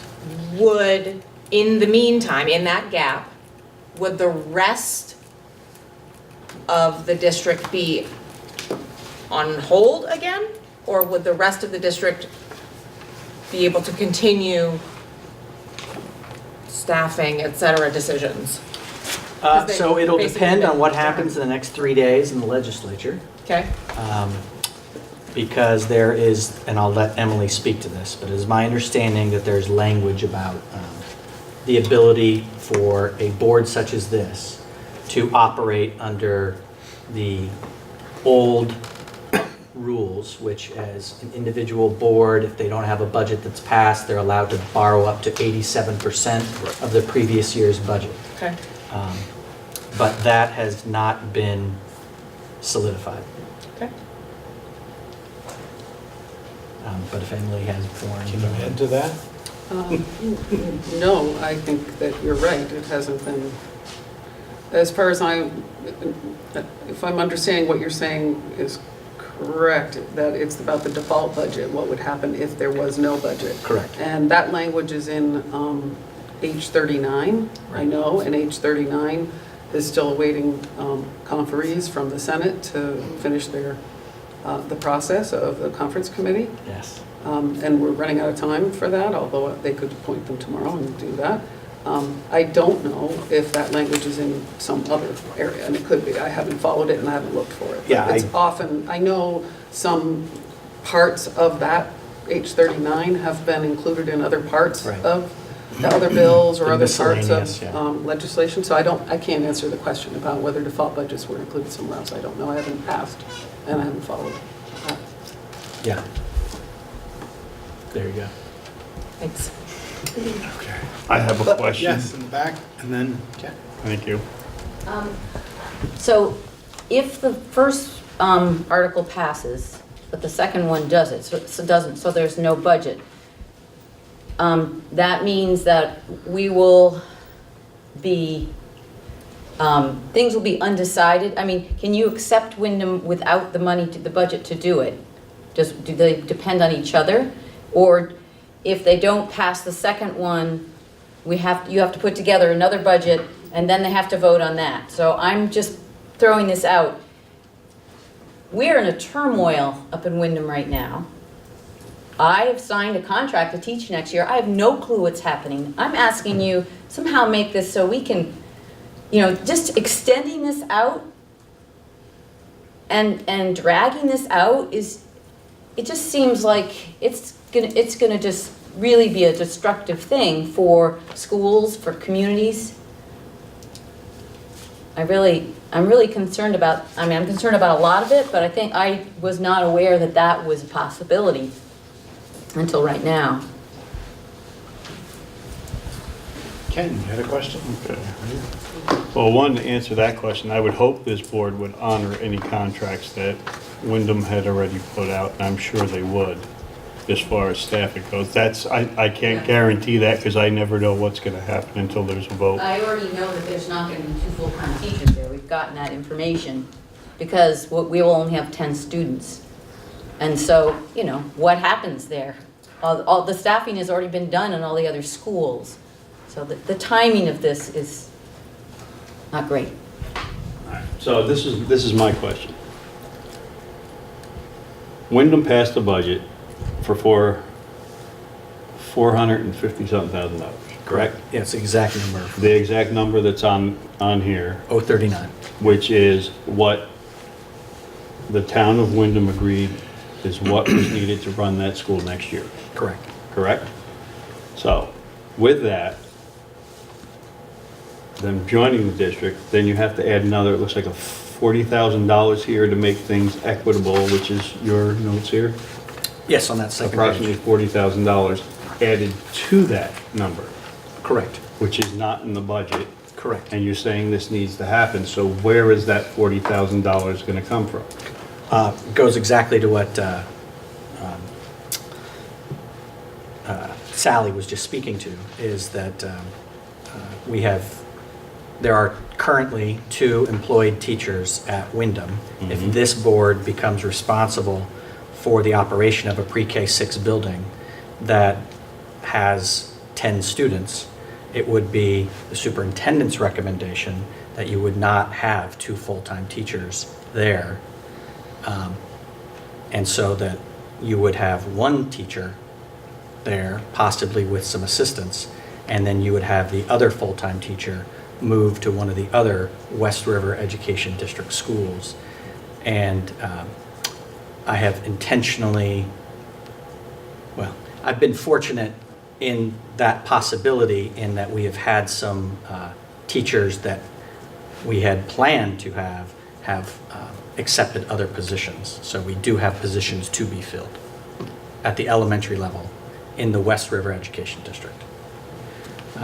So it would be my intention to recommend to the board that all employees would be fully employed, but the location of where that employment would be would have to be decided not only based on the results of the June 11th vote, but also on the reopening of school choice. So you're saying the $40,000 here is, because we already... You could be saving $85,000, and this $40,000 could go towards that $85,000. Okay, we could be, but that's, no, not we could be, it's because we already have, you say we have some openings for teachers. Correct. That are not filled yet. Correct. Okay. But you don't know what building they're going Or you have an idea? I have an idea, You have an yes. idea, we Yes. don't have an idea. That's correct, yes. Okay, and we like it that way? Yes, Okay. yes. And so anyway, so you're saying, yes, it is the superintendent's intention to honor a contract of employment for a year? Yes. Okay. That answers that question. That is my intention, yes. And by shuffling people around, Correct. that this $40,000 cost, Would go towards an $85,000 savings. do you have an $85,000 savings? I do, because we have a teacher that we would not be hiring. We would be shuffling. So if we had 18 elementary teachers and we only use 17 elementary teachers, that is on average, an $85,000 savings that would go against this equity cost of that $40,000. Okay. And that includes benefits and everything else? It does. Okay. Yes. All right. And then this $5,000 just to run this vote, is that coming out of this board's? You will spend up the amount of Act 46 grant that you have. Okay. That's And, what that comes out of Act 46 you will- grant, it's not coming out of the kids, all right. Well, no, you will come right up to it, and you'll probably go over it by, my estimate right now is about $1,500. Okay. You So have that's- right around 3,000. So that's another 15,000 that, 1,500. or 1,500 that you got covered from if this, okay. Yes, yeah, no, you got it. All right, because I'm just. No, absolutely. Because it looks to me like these are additional costs and there's no, you should have put the offset in there if it did happen. I wanted to be able to talk about it so that I could explain it, because Very good. sometimes when you put stuff down and you don't have the opportunity to explain, it can be confusing. Those are great questions, and you asked these particular questions, and the board asked these other group questions so that we can answer. Right, and so if a vote doesn't pass and the second vote doesn't pass. Yes. Then, now here's my question with that, okay? The top costs still happen, bottom costs are irrelevant. Top costs still happen, bottom costs, all right, well, all right, no. Because this has to happen for a vote, Right, and the bottom costs are only happening if. the vote passes. Correct. Right. But my question is, if the votes don't pass Yep. and there is, and they get accepted in, okay? Well, if they don't pass, No, then they wouldn't be accepted. No, if the budget part doesn't pass. Okay. Okay? Yep. If Article 2 doesn't pass, Article 1 passes, Okay. Wyndham is now part of the district. Yes. There's 87%, which I guess they're still working on, they haven't figured that out yet. Sure. Surprise, surprise. That 87% of last year's budget, would that be 80 now, because this would be a all-new West River modified district No more budget. modified. Or West River, right, okay. Right. It won't be a mud anymore. Correct. Okay, so if Article 2 doesn't pass, Yes. then our whole budget basically is scratched. And the only option we might have is to run all 5 schools on 87% of last year's budget, combined budgets. So Is that to correct? clarify, you are allowed to borrow up to 87%. You would still have another budget vote. And essentially, you would have a budget vote until a budget passed. Okay. But you would be able to borrow up to 87%, going to Lindsay's point, to be able to operate the school system until a budget passes. Okay, and if a budget doesn't pass for a year? You will operate under the 87%. Okay. That is correct. Which is exactly how it exists now for all individual school districts. But those are phenomenal questions. It's important to know all that. Emily, you had a question? Two now. Two now. The questions about the number of students in any school, I think we had the conversation and decision that if Article 1 passed, school choice could still be an option for Wyndham students in and out. So Yep. we actually don't know whether, I mean, it's very We possible don't that there will be more than 10.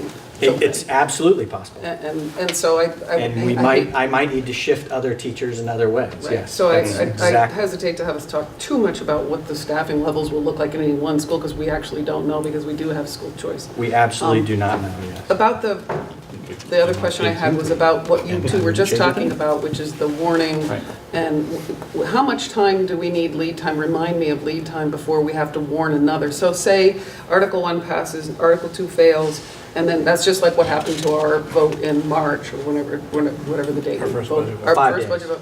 So we could actually meet quickly Yes. and warn another vote. Yes. Pretty quickly, and that was my understanding why we were moving to get this vote happening fairly quickly in 11. So we still have time to pass another budget. Absolutely. It's only a So 5 day, it's- it's not a 30-day. Right, so it's really important that we remember that we could come back maybe even, I don't know, once at least before June 30th, which is when Well, we you have have our fiscal you year. have a meeting on the 17th. So I would suspect that if, But if we wanted to meet on the 13th, You could. whatever the date is, that, I'm saying Absolutely. we could call a meeting. Yeah. If that failed and say we need to do this very quickly, yes. we could actually fit in a vote pretty quickly. Yes. Okay. I just wanted to understand the timing. Gotcha. True. Just so that I understand, the 11,710,000 has already been approved by the voters. We keep regardless. Moving forward, so the next one will be a budget amendment, the same as this? So if you read Article 2, Yep. right, the phrasing, actually, that's a really good clarification, because when I was answering Ken, the floor for West River operations is 11,700,000. Thank you. It's why it says by adding. So you're right. Let me clarify what I said to Ken. In general, it's 87%, but because the 11.7 has already been approved by West River, that is the floor that you would operate under, going back to Lindsay's question. So I will clarify. The 87% does play in, but it would play into the 450,000 above and beyond the 11.7. So Gotcha. thank you, all three of you. Very helpful. Yes, Al? Do we have a copy of the original 3-year comparison? Trying to look through email and Which 3-year comparison? the one that would have been. For 11.7? For the $11,710,000? Yes. I do not have it on me right now. No. I'm just finding it hard to believe that it's increased by $1,000 with $450,000 increase in the budget. It's No, staggering. it goes from 19,877 per equalized pupil to 20,900 per equalized pupil.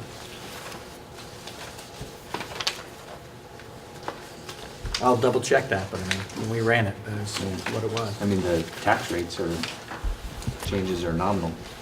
That has to do with the 5%, the cap of the 5%. It'll catch up, so it'll catch up next year.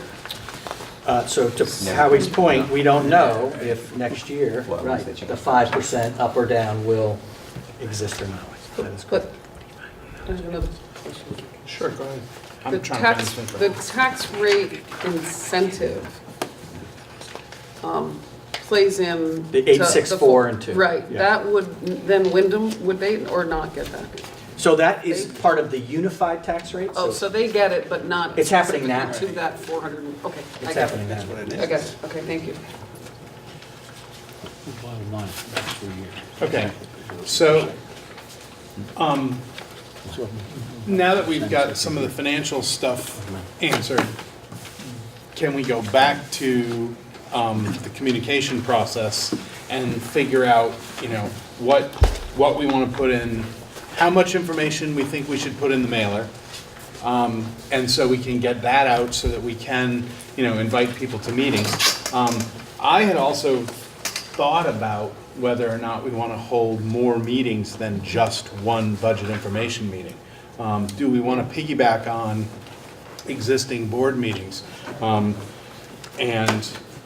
offer additional presentations? I mean, they wouldn't have to be warned meetings of us. They wouldn't have to be, quorums of our board. It would just have to be representatives who agreed to go answer, voter questions. So, like Townsend has a meeting June 10th, the night before. You know, you could say on your meeting that there would be representatives of this board available to answer questions about this. Jamaica has a meeting in the end of May. We could do the same thing with Jamaica. We could certainly offer to do the same thing with Newfane, and you know, we could work with citizens of Wyndham if they wanted to host a meeting, an information meeting, you know, for their, you know, to answer questions from us. I mean, we've done all this research. We have this data. We're certainly not gonna express an opinion pro or con, but we can answer the questions, you know, as factually and straight up as possible.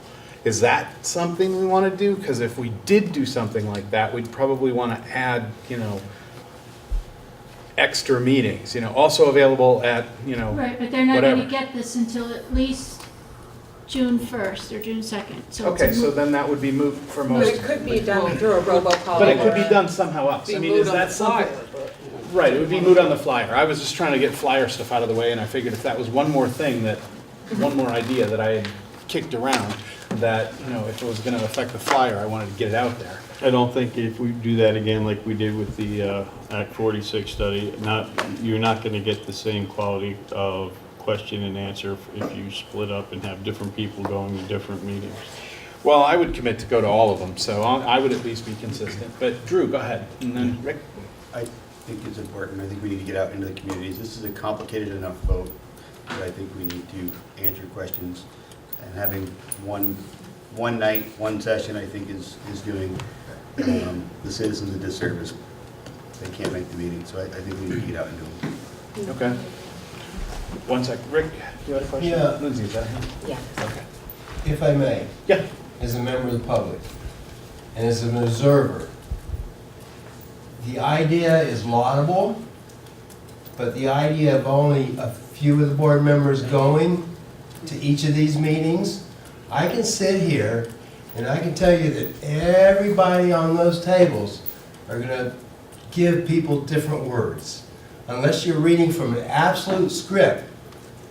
If Joe goes to one meeting and doesn't go to the one Ken goes to, honestly, you're going to get two completely different presentations to the public. And I see that just by watching. So the idea is laudable, but you should have a significant number of your members go so that one particular opinion doesn't seem to come out. I agree. I agree with that, and I would encourage as many board members as possible to come. You know, that was really in order to schedule stuff like that, especially in the short amount of time we have, it would be hard to, you know, oh, I can't do that night, oh, I've got a commitment, and it's starting to get busier at the end of school. But you're right, I would strongly encourage as much of the board to be there as possible so that you can get the whole board. Emily just asked me about dates. June 6th we've committed to in the warning. June 10th is the Townsend meeting, if Townsend was amenable to that, to having us come and speak at their meeting. And May 28th is the Jamaica meeting. You know, and I haven't reached out to any other boards to pursue this because until we agreed that we wanted to do something like that, Ours is after. I wasn't moving forward with it. Right. No, I would just recommend, no offense, Al, but since you're having a meeting here at Leland Gray, it's ridiculous to try to schedule a meeting at Townsend. I mean, to me, it's a waste of your time. You know, you've got other schools you can concentrate on. If anybody's interested in coming to Townsend, then come to Leland Gray. Wouldn't you agree? True enough. Yeah. True enough. Mike, you had your hand up next. Yeah, Rick actually spoke to most of what I was going to say, so I was concerned about not having a quorum at those other meetings to, you know, exactly what Rick said. But we could have a second meeting at this board. If we needed to have two to make it better for the community, we could have two.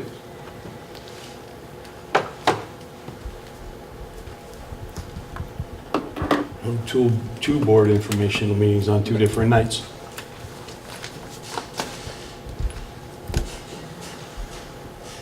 This way, if somebody can't make one night, you give them the opportunity for 2 different nights. Excuse me, I'm sorry to interrupt, but you're also giving them the opportunity to watch the video, which will be out at least 4 days before the meeting, before the vote, so. I hear from a lot of people that they watch the videos, a lot. Not in my house. Yeah, okay. I think you had your hand up next and then Lindsay. I was going to make the same suggestion as Mike, that if we have just two different meetings, so that if people can't make one night, they could come another. And then they'd have two options, and they'd have the full board here, and I think that would be better than trying to go to the individual towns. As Peter points out, the video would be uploaded. Yeah, well, we could. 2 weeks before. Yeah, okay, so Lindsay, you had something? I don't think that I'm opposed to just adding an additional meeting, but if we do it that way, I would suggest we do not do it at Leland and Gray, but do it either in Newfane or possibly in Jamaica or possibly in Wyndham, but not in Townsend. But wherever, based on population, or I don't know how you want to do it, but where the most people that would otherwise want to hear this, where it's easy for them to get to. Agreed. Yeah? I think the idea for a second meeting, actually, I like your idea of a different location, Lindsay, would be really good. In Brookline, if you've got poor internet service, you're not going to be able to watch the BCTV on TV. We get the Bellows Falls Fact TV. We don't get BCTV in our cable. So there is a gap there. I don't know about other towns, what they get, but internet is spotty and you can't get it on TV. Okay, so if we added a second, Drew, go ahead. Wyndham, I think, holding a meeting in Wyndham would be, I think, the most important thing to do. Okay, so. Those are the families and those are the ones directly people that are directly affected by the decision. Opposed to two additional. We're back to looking at. Yeah, I wouldn't be opposed to a Wyndham meeting, and I wouldn't, if we wanted to do one in Jamaica or one in Newfane, I would be, we could probably find that. 2 is easier date-wise, because June 6th is carved in stone. Bill suggested May 30th. It's a Thursday. It would allow that BCTV filming of that meeting to be available certainly prior to the vote, so that people who couldn't make the meeting or wanted to watch the information meeting could. So you're gonna have two videos? Yeah, I think we'd video them both. No, 200. It's just 100 a meeting, so it's another 100. Okay, another. But getting this information out there is worth. Well, you may want to do it on, I know I made the suggestion for Thursday the 30th, but you may want to do it on Wednesday the 29th, so it's a different night of the week. Simply because you might open it up to more people. Joe? Joe. Yes. Oh. I'm wondering, question for you, the board member on the end. Who's your cable provider? Comcast. So you should have BCTV on channel 8 and 10. Really? Because I looked for it intentionally and it wasn't there. Channel 8 or channel 10, you should get both. Okay. All I'll right. check again. Okay, very helpful. So if we do a second meeting, we could literally figure out, we could do a doodle poll, we could try and pull out our schedules now and figure it out. 28, 29, 30, somewhere in there. Excuse me. Yes, or 2 of them. Yeah, my printer, or the printer, isn't gonna absolutely guarantee that this is gonna go in the mail on the 28th or 29th, is what he told me if I deliver it to him tomorrow morning. So if you have a meeting on the 29th, they aren't gonna get this till the 1st or 2nd. So it would be in the press release and the public service announcement, but again, we're running into the brochure thing. I'm pretty sure that people will get this brochure on the 1st or 2nd of June. Okay, understood. So maybe we leave the brochure with 1 meeting in it, and we publicize the additional meeting in another way, so that it doesn't, so that we don't get the, hey, this came to me 3 days after the last meeting, problem, and the brochure invites you to that one. Yes, Emily. Or if we're still talking about doing 2 additional meetings, what about like the 4th? Which could go in if we had one in a different location, and then we could still do the 30th. Yeah, also that's not a holiday week as well. the 4th instead of the 6th? Oh, do it on or in the addition No, to no, the no, no, 6th? no, I'm. Do it on not- Tuesday and Thursday of the same week. That's right. Oh. That's what I'm trying to suggest. Okay, that I was just clarifying that. That way you could get 2 into the flyer in time and still hold one, on the On 2 30th separate if we days. chose to.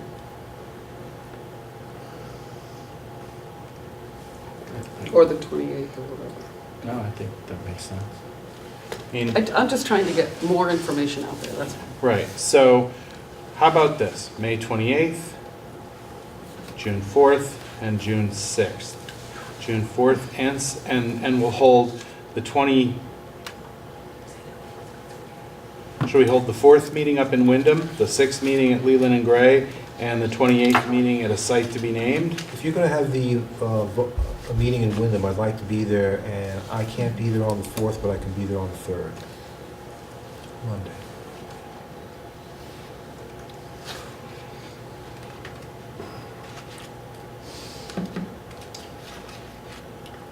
What about the 30th? We're getting past the first. No, I'm just asking. The 30th of, no, Thursday's not good, Monday's my only night. The original. If it was the week before and it wasn't in the flyer, would that work? And it was to be a robocall, et cetera? 27th? Yeah, that's fine. Whatever it was that week? Oh. 27th is 27th Memorial Day. Nobody knows. So yeah, 3rd. 3rd is when I can hold the meeting.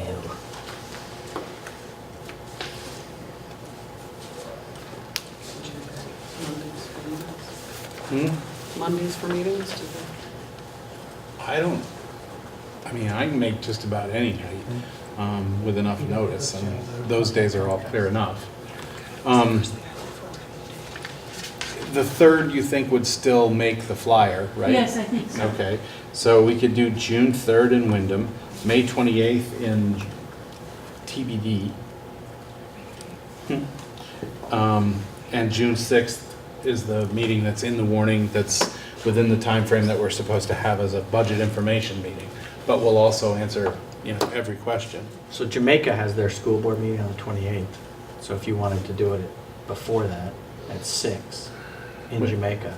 Okay, that works for me. Does that make sense? But then Newbrook isn't a part of it. Newbrook's the only one left in. Which is Right. Newfane and Brookline communities. That's the only one I'm concerned about. Do you want to move the meeting for them to the 28th, or are we talking about adding a 4th meeting? That's 6 So I think we move should the talk about 28th down to the Newbrook? Why do we, I think we should just have 2 meetings, the 6th and the 3rd. And our board meeting, our informational meeting on the 6th, and the Wyndham meeting on the 3rd. And as much as I'd like to give as much information to all the voters in all the towns, I'm just wondering if we need to do Jamaica and Newfane and Brookline meetings. So in relation to that, if we were to switch our June 6th meeting from Leland and Gray to Newbrook or Brookline? That's already in the warning. Oh, it's already warned. Yeah, that's in the warning. That one's carved in stone. Emily was just saying she thinks we really need to go down to Newbrook because I just feel like there's an awful lot, because Newbrook School represents both Newfane and Brookline, and that's probably where the meeting's going to be held, and they're used to working together. That's an awful lot of community members who we're reaching, and my goal is just to reach as many community members as possible and make it as easy as possible for them. I know it's a burden on this board to have to go to additional meetings, but I think that's part of our job. Yeah. Yeah, I'm fine with that. I'm actually okay with that too. It's just one more. I'd rather we did it. One more, it's already I a think we should lot, what's warn one them. more? Yeah. So what day you guys? So if we do 28th in Newfane or Jamaica. I think it's good to do it with the school board meeting in Jamaica. Yeah. Is there a school board meeting So then happening? let's Yes, Let's that's, do it. okay, so 28th in Jamaica. 30th, you say? If you guys really want to do this logically, then you do the 29th in Newbrook, and then you would hit Monday, Tuesday, Wednesday, Thursday, in a 2-week period. All right, so 28 Jamaica, 29 Newbrook, 3rd Wyndham, 6th here in Leland and Gray. And the Every 28th town, and full 29th, coverage. the publicity would be on press releases and robocalls.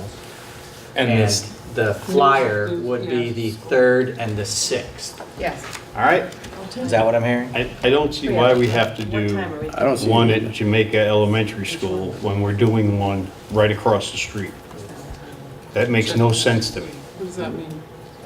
What time's the We're Jamaica doing School one right Board across the meeting? street? 7 Here. o'clock. This is where the informational We're meeting's not gonna be. across the street from Jamaica. We're across the street Or from from town. town, from We're not doing Townsend. it. We're not going to do one in Townsend. We're just talking about Jamaica. So you're talking about 4 informational votes now, or 3 informational votes? You're talking about 4? Meetings, Four. not Four. votes. Or 4? Okay. You're talking about 4 informational meetings? Uh-huh. Okay, and this is all gonna get set up right now, Uh-huh. and then with just the information we have. Well, we'll have Bill and Lori to answer any financial questions. So I can't attend any other board meetings for 2 weeks. And the So rest, there you go. and the rest. That's basically what? Yeah, Yeah, we fine. own that. Thanks, Bill. We appreciate you. Yes, this is, I getting can't, that information I out there can't is guarantee important. Miss Garland's appearance Okay. without talking to her. I mean, I'll send her these dates. You guys own me, so you can, I will reorganize my world. So these will all be Thank out you, at the Bill. schools, Sorry. and they'll all be at 7 PM? The 7 PM makes, what's, Well, what time's the Jamaica meeting already at? It's already set. It's at 7. okay. But they actually have a board meeting to do. Right. So I think you guys should do that at 6. We could do this at 6. Perfect. Okay. 6 and Jamaica. So 6 I want to make sure I've got Jamaica this. May 28th, Because our annual meetings. 6 PM in Jamaica. Yeah, the 6th is at 7 PM. We can do the other, we can do the rest at 7. The 29th Mine. is in Newfane at the school at 7 PM. Yes. Okay.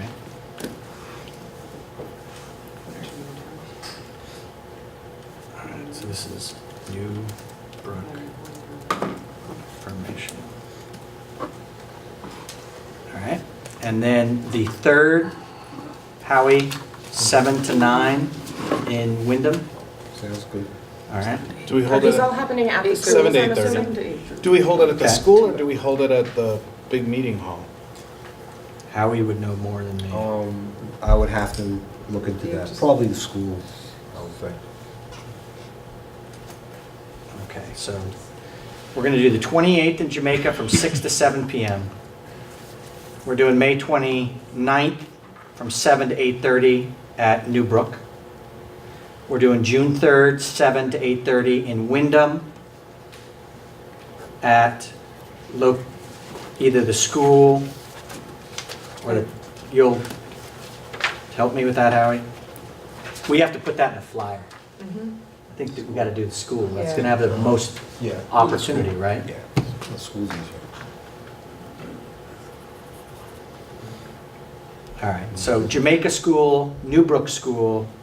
For the flyer, it's 7 to 8:30, June 3rd, at Wyndham Elementary School.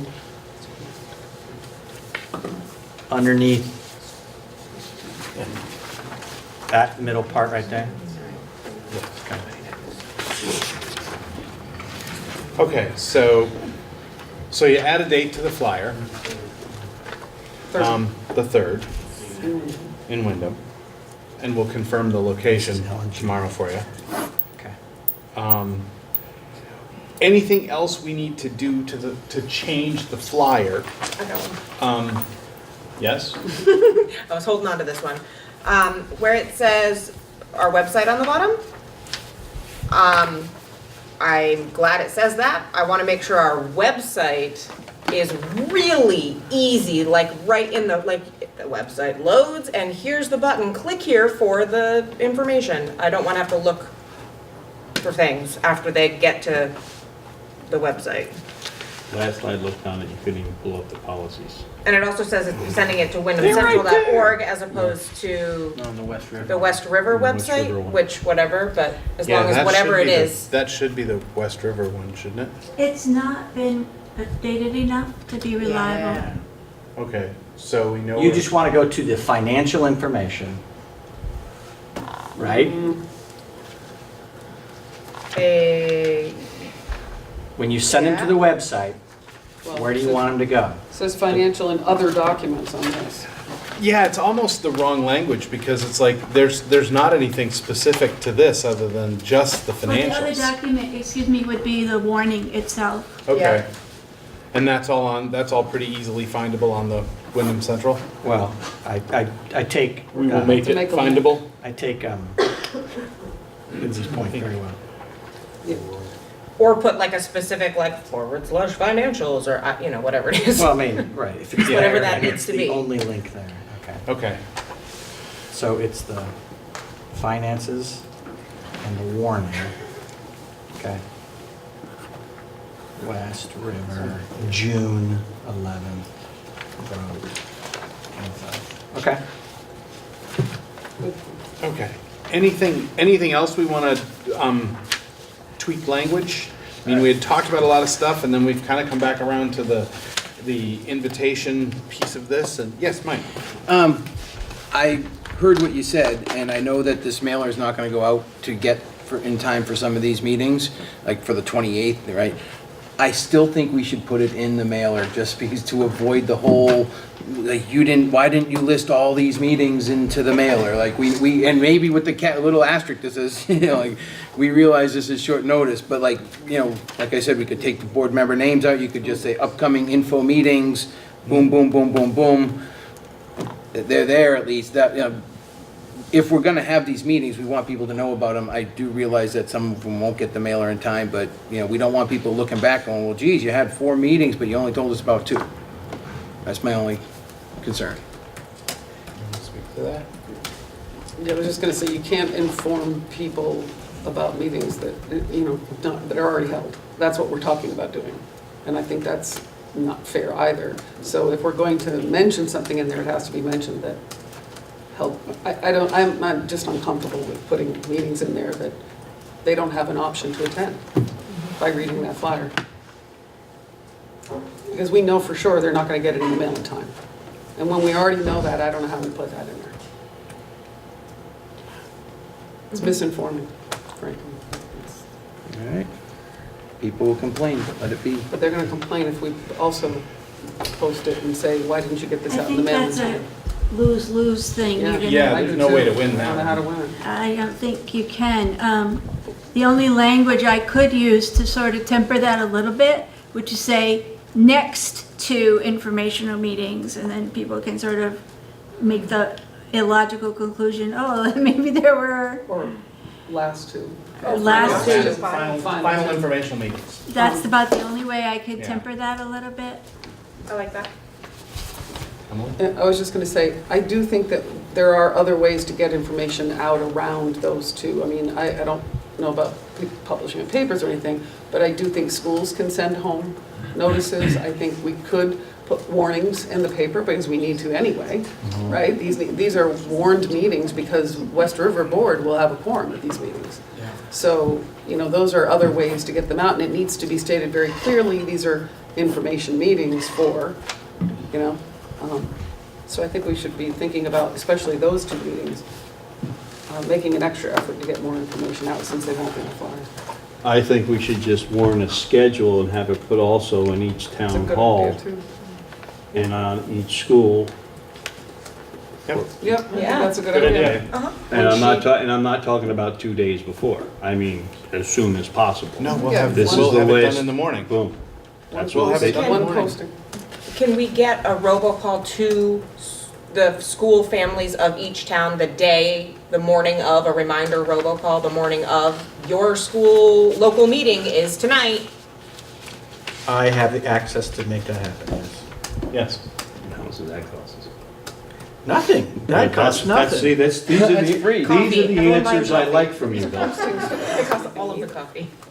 No, the postage, Send out the cost- information. the mailer's really the cost. So the mailer with these few changes about dates and inclusion and stuff, we're good with it going the way it is, so that it can go to the printer tomorrow and get out of here. Yeah, well, the two question marks I still have on my scribbly copy are adding the 3 figures for the current Wyndham CPL, the West River CPL, the pre-K through 12 CPL all combined, and whether or not to list the tax rates per town with the proposed changes. So those were the 2 hanging questions I had from your earlier conversation. True. I think we solved that problem by having a meeting in every town. I agree. Should still be in the flyer. Yes. The whole point of Australian ballot is to let people vote who don't go to meetings. That was the whole rationale behind it. And now we're declining to give people information in the mailer we're putting out. It makes the mailer deceptive. It wasn't my intention. I'm not blaming you. She's working directly You're under, working, yeah. I know where the information came from. I'm not believing, I'm not casting any aspersions on your work putting this together. So,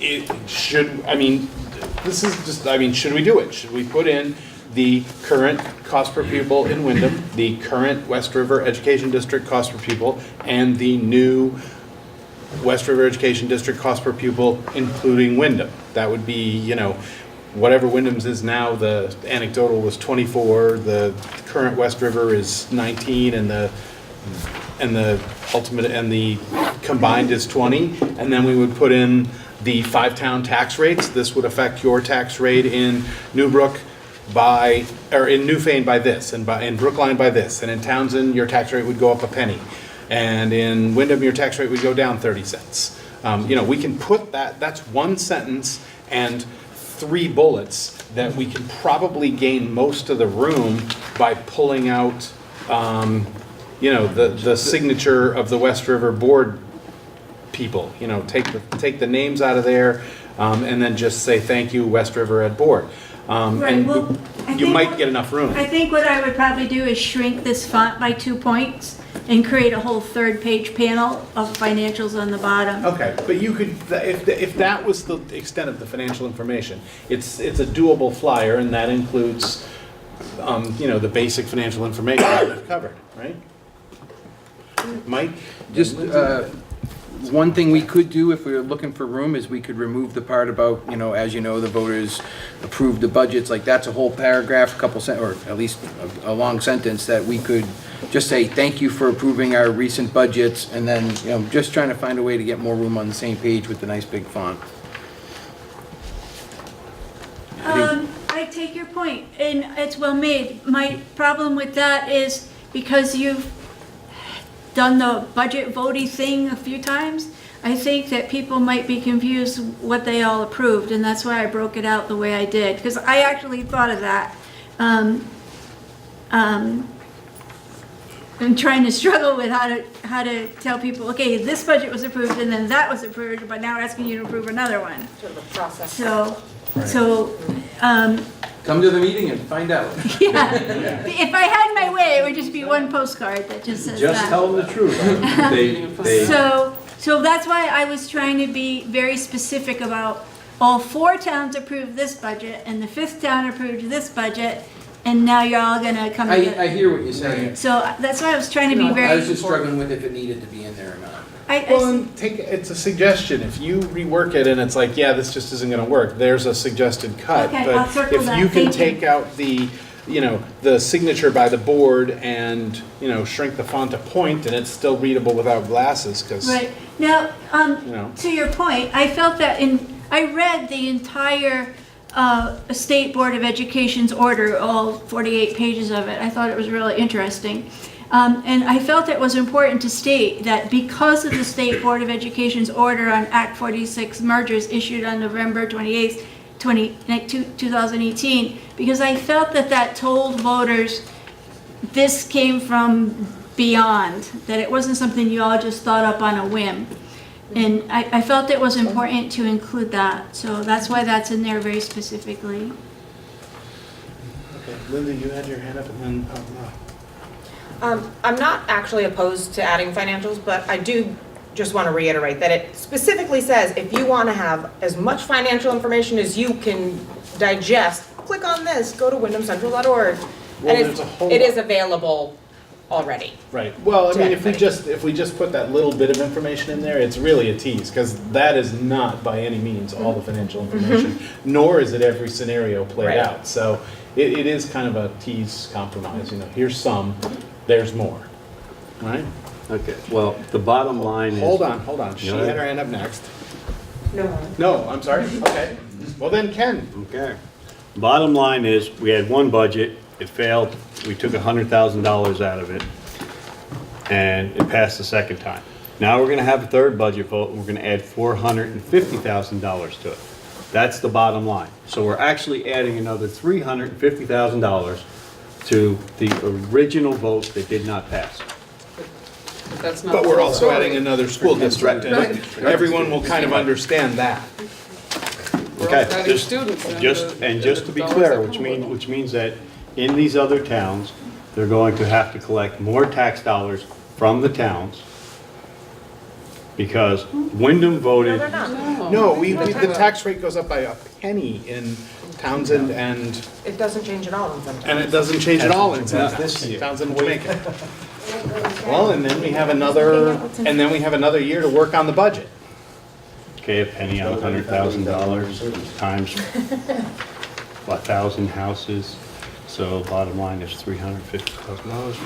Okay, so do we have enough with the financial flyer that we're comfortable to send Anita off to draft this thing so that it can go to the printer and actually get out in time for notice to our voters? Yes? We don't? Okay. All right? Good, thank you all very much. Thank you, Anita. I will Thank you, Anita. cook up a new draft tomorrow. By tomorrow afternoon, I'll have Bill give the final proofreading on it. Yeah. Are you available? How about, can the 3 officers sign off? I don't want to be the solo person that says. I'm happy to sign it. How are my other officers? I just need one person to look at it before I send it to the printers, that's all. Send it I don't to wanna be me. the only I'll one. get the sign off from the other 2 officers. Okay, it says if I can get it to the printer we'll go. by end of day tomorrow, then he can start printing on it Wednesday morning. And I don't think I can accomplish this tonight, but tomorrow afternoon I'll sit and work on it. Okay. And the press release, I'll just try to put a couple of those budget numbers in. I know that the papers will cut them, but I'll put them in there anyway. Okay. Public service announcement. Okay. Good, thank you all very much. Thank you. Great job. Thank you, Anita. So this is going to be the legal position of the board on this vote that's going out, correct? What do you mean by legal position? The warning is the legal position, but is this information we're putting out considered part of the warning since we're putting it out? No. This is the one we. Those are essentially answers to questions that we've been asked by various voters and information that we wanted to give our voters so that they can come and ask more questions about what it is they're voting. And we've, Anita and all of us here have worked pretty hard to keep that to be straight up information versus anything that is, come vote Wyndham in, come vote Wyndham out. There's still nothing in here that says that this vote is taking place to override the legal vote of Wyndham. That's something that Wyndham can put out, but our board doesn't. I mean, that's not really. Don't we have a legal obligation to put out factual information? No. Use the word legal, you have no legal obligation to put that piece of information out. I don't know where you get the idea you did. Wait, what are you saying? The fact that Wyndham voted no, and the board is forcing Wyndham. This is, the voters of Wyndham had a legal vote to not become part of this district, just like every other town had a legal vote in their town. Okay, so I got that a little bit mixed up, but the board isn't obligated to put that information forward. Well, to have an honest vote. I mean, the Attorney General is going to be looking at this vote very carefully. If we don't put honest information out to the voters, the vote's going to get overturned. this isn't dishonest information either. It implies that does? Where? Wyndham, I'm confused. Yeah, I don't Okay. see an implication that Wyndham. There's a lot of Five things that have are a in new here. choice to make about including Wyndham with full membership in the West River Education District, but it doesn't mention that Wyndham voted against that. Excuse me, the only piece of historical information I put in there was citing the state report, and the fact that the two budgets passed, because the state report is the reason why you're being asked to do all this. If not for them, you wouldn't be. So I felt I had to put that piece of historical information in there. But I think it would be too hard to go back and give people a timeline that was fair to everybody, that started from the beginning. So we passed Act 46, and then we voted this way, and then we voted that way. I felt that it would be difficult to put in pieces of a timeline without putting in the whole timeline. I'm not looking for a piece for a timeline, I'm just looking for the fact that this vote that's been authorized by this board is a vote to overrule the legal vote of the people in Wyndham, in violation of our own Article 18, Articles of Agreement. And there's no mention of that in. This is a flyer for. It's just a flyer to get them to the meeting. Krista? So I have just a couple of questions. And if the timing's not correct for this now, and you say, we'll let you know later. So, 3 people have asked, before this vote, we want our students at Leland and Gray next year. So if this vote doesn't pass, is there like a time frame where you'll let us know if that's going to be granted? Once the results of this vote happen, then we would be, the results of this vote could make our decision Exactly. there unnecessary, but once this vote happens and we know, we will make a decision and let you know right away. Okay, my other question, comment, however, how you keep talking about the legal obligation, the town of Wyndham was lied to. We were told if you don't sell the school and the bus to the town, this West River board is going to take possession of it. So we voted to sell that school and bus to the town, and as a result, our municipal taxes go up. Are you guys coming for our school and our bus? No? You want your kids to be driven to school. No, are you gonna take possession of our school and our bus? If the districts merge, the one district does actually own the land and things. Like All its right now, the assets. Leland and Gray School District owns the Leland and Gray building, the Townsend School District owns the Townsend building. And effective July 1st, the West River District will own all those buildings. But it's just a name, it's not, the West River District is still looking out for the best interests of all of its students. And the fact that we own the buildings just allows us to maintain them and take care of them, and we're the ones that are raising the taxes to do that, so it makes sense. But it's not like we're somehow taking something away from you now. It's really a It's a fiduciary. nominal transfer. Right. It's a name transfer, and we're now the fiduciaries, the trustees for education, so yeah, we hold title to the land and So the way it buildings. was but- portrayed to our town caused an unnecessary vote, and our municipal taxes are probably gonna go up because of it. So if we're talking about, Bob? I didn't get into this question, so I'm not going to Okay. comment. So if we're talking about honesty, we have to talk about what we've been honest with these Wyndham voters about. And my other question is you are very adamant that Wyndham doesn't want to be shut down. They want to be their own. So then you should have no problem when we vote. Like, if Wyndham wants to remain open, then they're going to vote yes. And they'll remain apart from the board. This vote took place 3 years ago You know, all you guys started navigating Act 46, like what, 11 years ago? Feels like it, yes. But quite frankly, the parents didn't start navigating it till 3 years ago.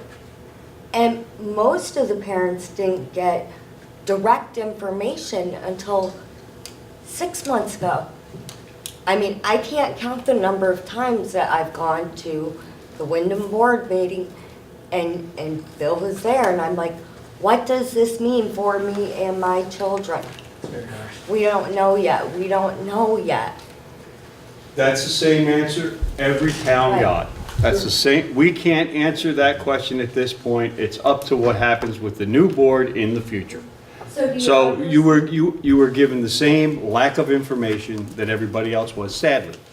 But you guys had your votes, like, what, the beginning of the school year, as to were you going to merge? No? No, we all did it at the same time. The merger vote was at the same time for all the towns. Okay. And then we've been working, this board's been working for the last couple years to, see what comes out of it when we take over. Oh my goodness. One there, you want to speak?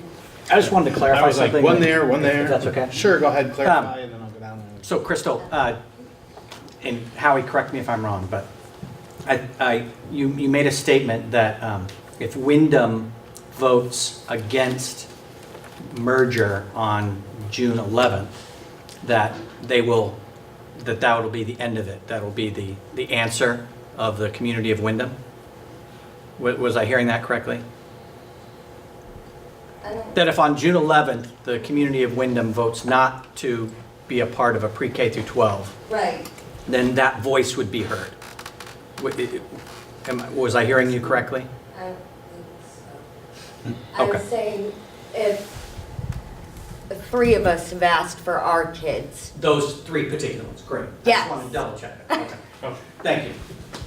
Wait, 1 second, Drew, and then, So I think this is why it's so important for us to have these informational meetings, because the information that was given to the voters and taxpayers and students of Wyndham, Jamaica, and Newfane 2 years ago, and the information they have now are very different. We've come a long ways in developing a school district. The information that we're going to be able to give to the taxpayers in Wyndham, the students, the families in Wyndham, as well as all the other towns, is much more detailed now and much more accurate now than it's been at any point through this process. And it's very possible that the information you got was wrong. I've heard that, all through it, and I've had the same conversation in Jamaica at our town meeting where an entire group of taxpayers said, well, they're going to close our school and sell our building. Wait, time out. That information is not accurate. In fact, this board cannot close a school. They cannot close Jamaica School, they cannot close Wyndham School, and they cannot sell the building and make a profit. But that misinformation has been out there. So this is going to be an opportunity in all of these communities for us to clarify some of the information that may have been a little skewed over the last couple of years. And yes, you are right, Ken, that there was a lot of time where we didn't know the answer. We know a lot more answers now. So I am excited to let the taxpayers come out, get informed, and make an intelligent decision. The vote in Wyndham, though they'll be commingled and we won't know where they come from, may be different this time around with more information available. It may go one way or the other. We won't know until after the vote. So I think once we put the information out, the voters will be able to make an intelligent decision as to what's best for the students of the entire district. yes, sir. Just one quick comment to add to what he just said. Does this board anticipate, let me ask it this way. Is the board aware of any other new district statewide that has had this situation where a small town school was closed through the legal process? It became the property of the district. I can't imagine this board wanting to do anything with that school other than maybe sell it to the town for $1. That's exactly. And I heard that mentioned at some meeting, but I cannot quote the date. But I can't foresee why you would want that school for any reason. And I think if you can bring that information to the people when you bring your talk to Wyndham, you can at least straighten that mess out in people's minds of what's gonna happen to that school. Yeah. That'd be a good thing to come ready to answer. Thank you. Okay, thank you. The Articles of We did. Agreement that govern the West River Education District say that if a school is closed by a vote of the town, that the school then is offered to the town for $1. Right. If for some reason the town didn't want it, then it would become our responsibility. Well, you're not gonna turn it into a Walmart or anything. No, but no, if a school were to close in the West River District, for any reason, then the town has right of first refusal for $1. But they have to keep it open for community reasons for 5 years, for a minimum of 5 years. So the town would get additional expenses if we conveyed it to the town. Shall be conditioned upon the town owning and using real property for community and public purposes for a minimum of 5 years. So you guys, for full disclosure, you guys need to know what those costs are too. Thank you for those answers. You're welcome. Great to hear that. You had it right here. Go ahead. So Erin Kehoe, Wyndham. So when you're saying if the school closes for any reason, when we're in the district or not in the district, where would our children go to school if the town decided to close? Wyndham has told us that we have total school choice, like to go to Floodbrook, Chester, and I've called the Board of Education, and they've said that this is false. So I'm really confused here. So can I take this? No, I was going to say, it And how depends it on got me. where this happens. The citizens of Wyndham have authorized the Wyndham School Board to close the pre-K through 6 school prior to June 30th, 2020. That authorization has been given to the school board by the citizens. The school board has not acted on that authority, but that authority has been granted by a legal vote of the citizens of Wyndham. So until that authority is acted upon, I can't answer your question. Okay. Does that make sense? Yes, it does make sense. But the citizens of Wyndham have authorized that authority to the board up until June 30th, 2020. Now, there could be some questions about the outcome of this vote would change. What happens with that authority based on the outcome of this vote? What happens based on June 30th, 2019, and how Act 46 plays out in the last 3 days of the legislature? But that authority has been granted. Can I say something to, total school choice would come to Wyndham if we get out of this district completely. So if this vote that comes up to keep our school board intact as a K-12, K-6 district, that vote goes in our favor and we keep our board, and then the votes in the other towns vote to release us from the 7 to 12 portion of this board, then we would have a total choice town. You have the choice to. We would have the choice. We would close our, right, we would have the authority to close our school, tuition our kids to Floodbrook, tuition our kids to Burton, tuition our kids to anywhere we want. We would still be retaining control over our school and our kids as a K-12 district if we get out of this. Not your school, you're just tuitioning. If you close the school, you're not controlling the school anymore. Well, if we, until, So it's as just long as, tuition. correct. Once we close the school, we would be tuitioning our kids out. If we keep the school, we would put our kids in the school from K to 6 at the Wyndham Elementary School, and then tuition them to whatever high school we wanted to for 7 to 12 if we get released from this district by the other towns. Do you have a question? This question may be for Bill. Sure, I'll try. If we get that choice, you can tuition your kids anywhere, but you gotta pay the difference, what the state didn't for the tuition cost per the student, correct? Well, it would, that authority would reside with the school board. The Right. default is the average cost of tuitioning towns. So like this year, it's $15,568.